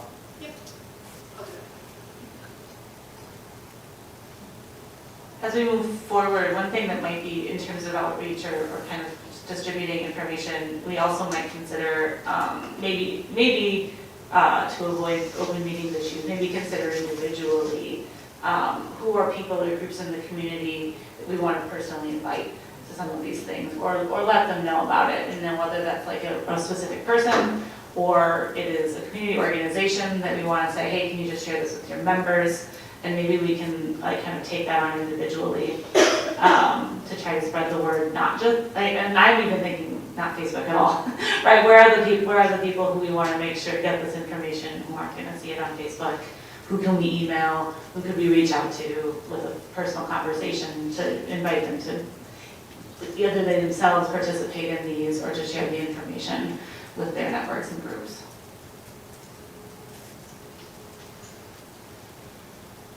Anything more on this topic? Our next one is scheduling a board retreat. So we had started a conversation at the last meeting. It probably got to be about this time of night, and we decided we did not want to tackle talking in depth about all of these board policies that regarding board norms and communications and things like that. And then we thought if we put that on the agenda again tonight, we might get to this time of the night and not be excited to talk about board norms. And so I think the idea of scheduling a board retreat, this came up earlier, we did not have one last year, but typically the board has one in the summer. A board retreat is a time where we could have only on our agenda to talk about how the board is working together and what we want to revisit in terms of these policies of norms, procedures, communications, things like that. So with that in mind, Joe and I had discussed, some of the stuff that's often on our agenda is a little bit lighter in the summer. So we talked about the possibility of using one of our July meeting dates as a retreat. For newer board members who haven't experienced a retreat, that, we get around the open meeting situation. It is an open meeting, right? It will be posted that the board will be meeting, that it will be a work session kind of, or a internal conversation rather than an agenda related to policy or related to the making official decisions. I can't remember, Joe, you had a specific suggestion about a date, right? Well, I don't think we should replace the July 8th regular meeting with a retreat. I think July 22nd may be possible, or it could even be a retreat before or after the normal board meeting time, and we still could meet briefly if there was. But I think the idea of July 22nd might be possible, especially if we know enough time in advance. We might be able to plan our July 8th meeting to avoid some things that typically would have been done on the 22nd. How does that sit with folks if we replace our July 22nd meeting with a board retreat? I won't be here on the 22nd. Okay. Would you be here on the Monday before or after that? Which day would that be? The 15th or 29th. Oh, yeah. Okay. Are there days? 15th would be. 29th. What one are you talking about? Well, so Emily said she wouldn't be here on the 22nd. Perfect. Okay, and so I am trying to kind of float the other Mondays simply because Mondays are when we are all used to meeting. And so I asked about the 15th or 29th. It sounds like Emily's yes on the 15th. You're no on the 15th. Okay, Gabe's a no. And you're a no on the 29th. Are there? Sure, we could wait till the fall. What about early August? So August we get a little bit tricky. We will have our annual meeting on the 26th. We may, when we go back to talking about the referendum, and the suggested deadline from Quarles and Brady of the 23rd, that would mean we'd be looking at, a resolution on August 12th, at our August 12th meeting, unless, we would have the option to schedule a special meeting if that became necessary in terms of the timeline of getting that. Therefore, I'm a little anxious about scheduling a retreat in August because of those other things on the radar there. Are there other suggested dates in July if we wanted to try to make a summer retreat happen, or do we want to push it to the fall? I'm more inclined to wait till fall, just Okay. because summer looks like it's going to be kind of crazy for some people, busy and vacations and stuff. Sure. If the board agrees. I don't think it's, with the board we have now, I don't think it's a major concern with the norms and stuff yet, or maybe not ever, but I'm thinking September might be okay. I don't know what the rest of you think. I think it's a worthwhile discussion to have, but I think it sounds on the previous discussion like we're going to be putting in a lot of time, into board work throughout the summer, and I personally would rather think about, the number of hours I can devote to these activities going toward community engagement rather than internal discussions, which I do think are important, but I think they're less important than the community engagement. I agree. Right. In the interest of time, we could maybe just table this discussion. I don't want to wait till fall to schedule a fall retreat, so maybe next time we might come back with some suggestions for September or October dates. Would it be reasonable to ask anyone to share with Joe and I, if you know now that there are September and October dates, you won't be present for our meetings? And I don't mean now, like maybe in the next day or two, if that's a reasonable request. Okay. I'm just moving us on. Items related to next meeting dates. Board committees and report, we have a special board meeting on June 24th, a regular school board meeting July 8th, and a special school board meeting July 22nd. We don't have any committee meetings or other things coming up in the next 2 months. Motion to adjourn. All right, we can adjourn. Thank you, everybody. Thank you.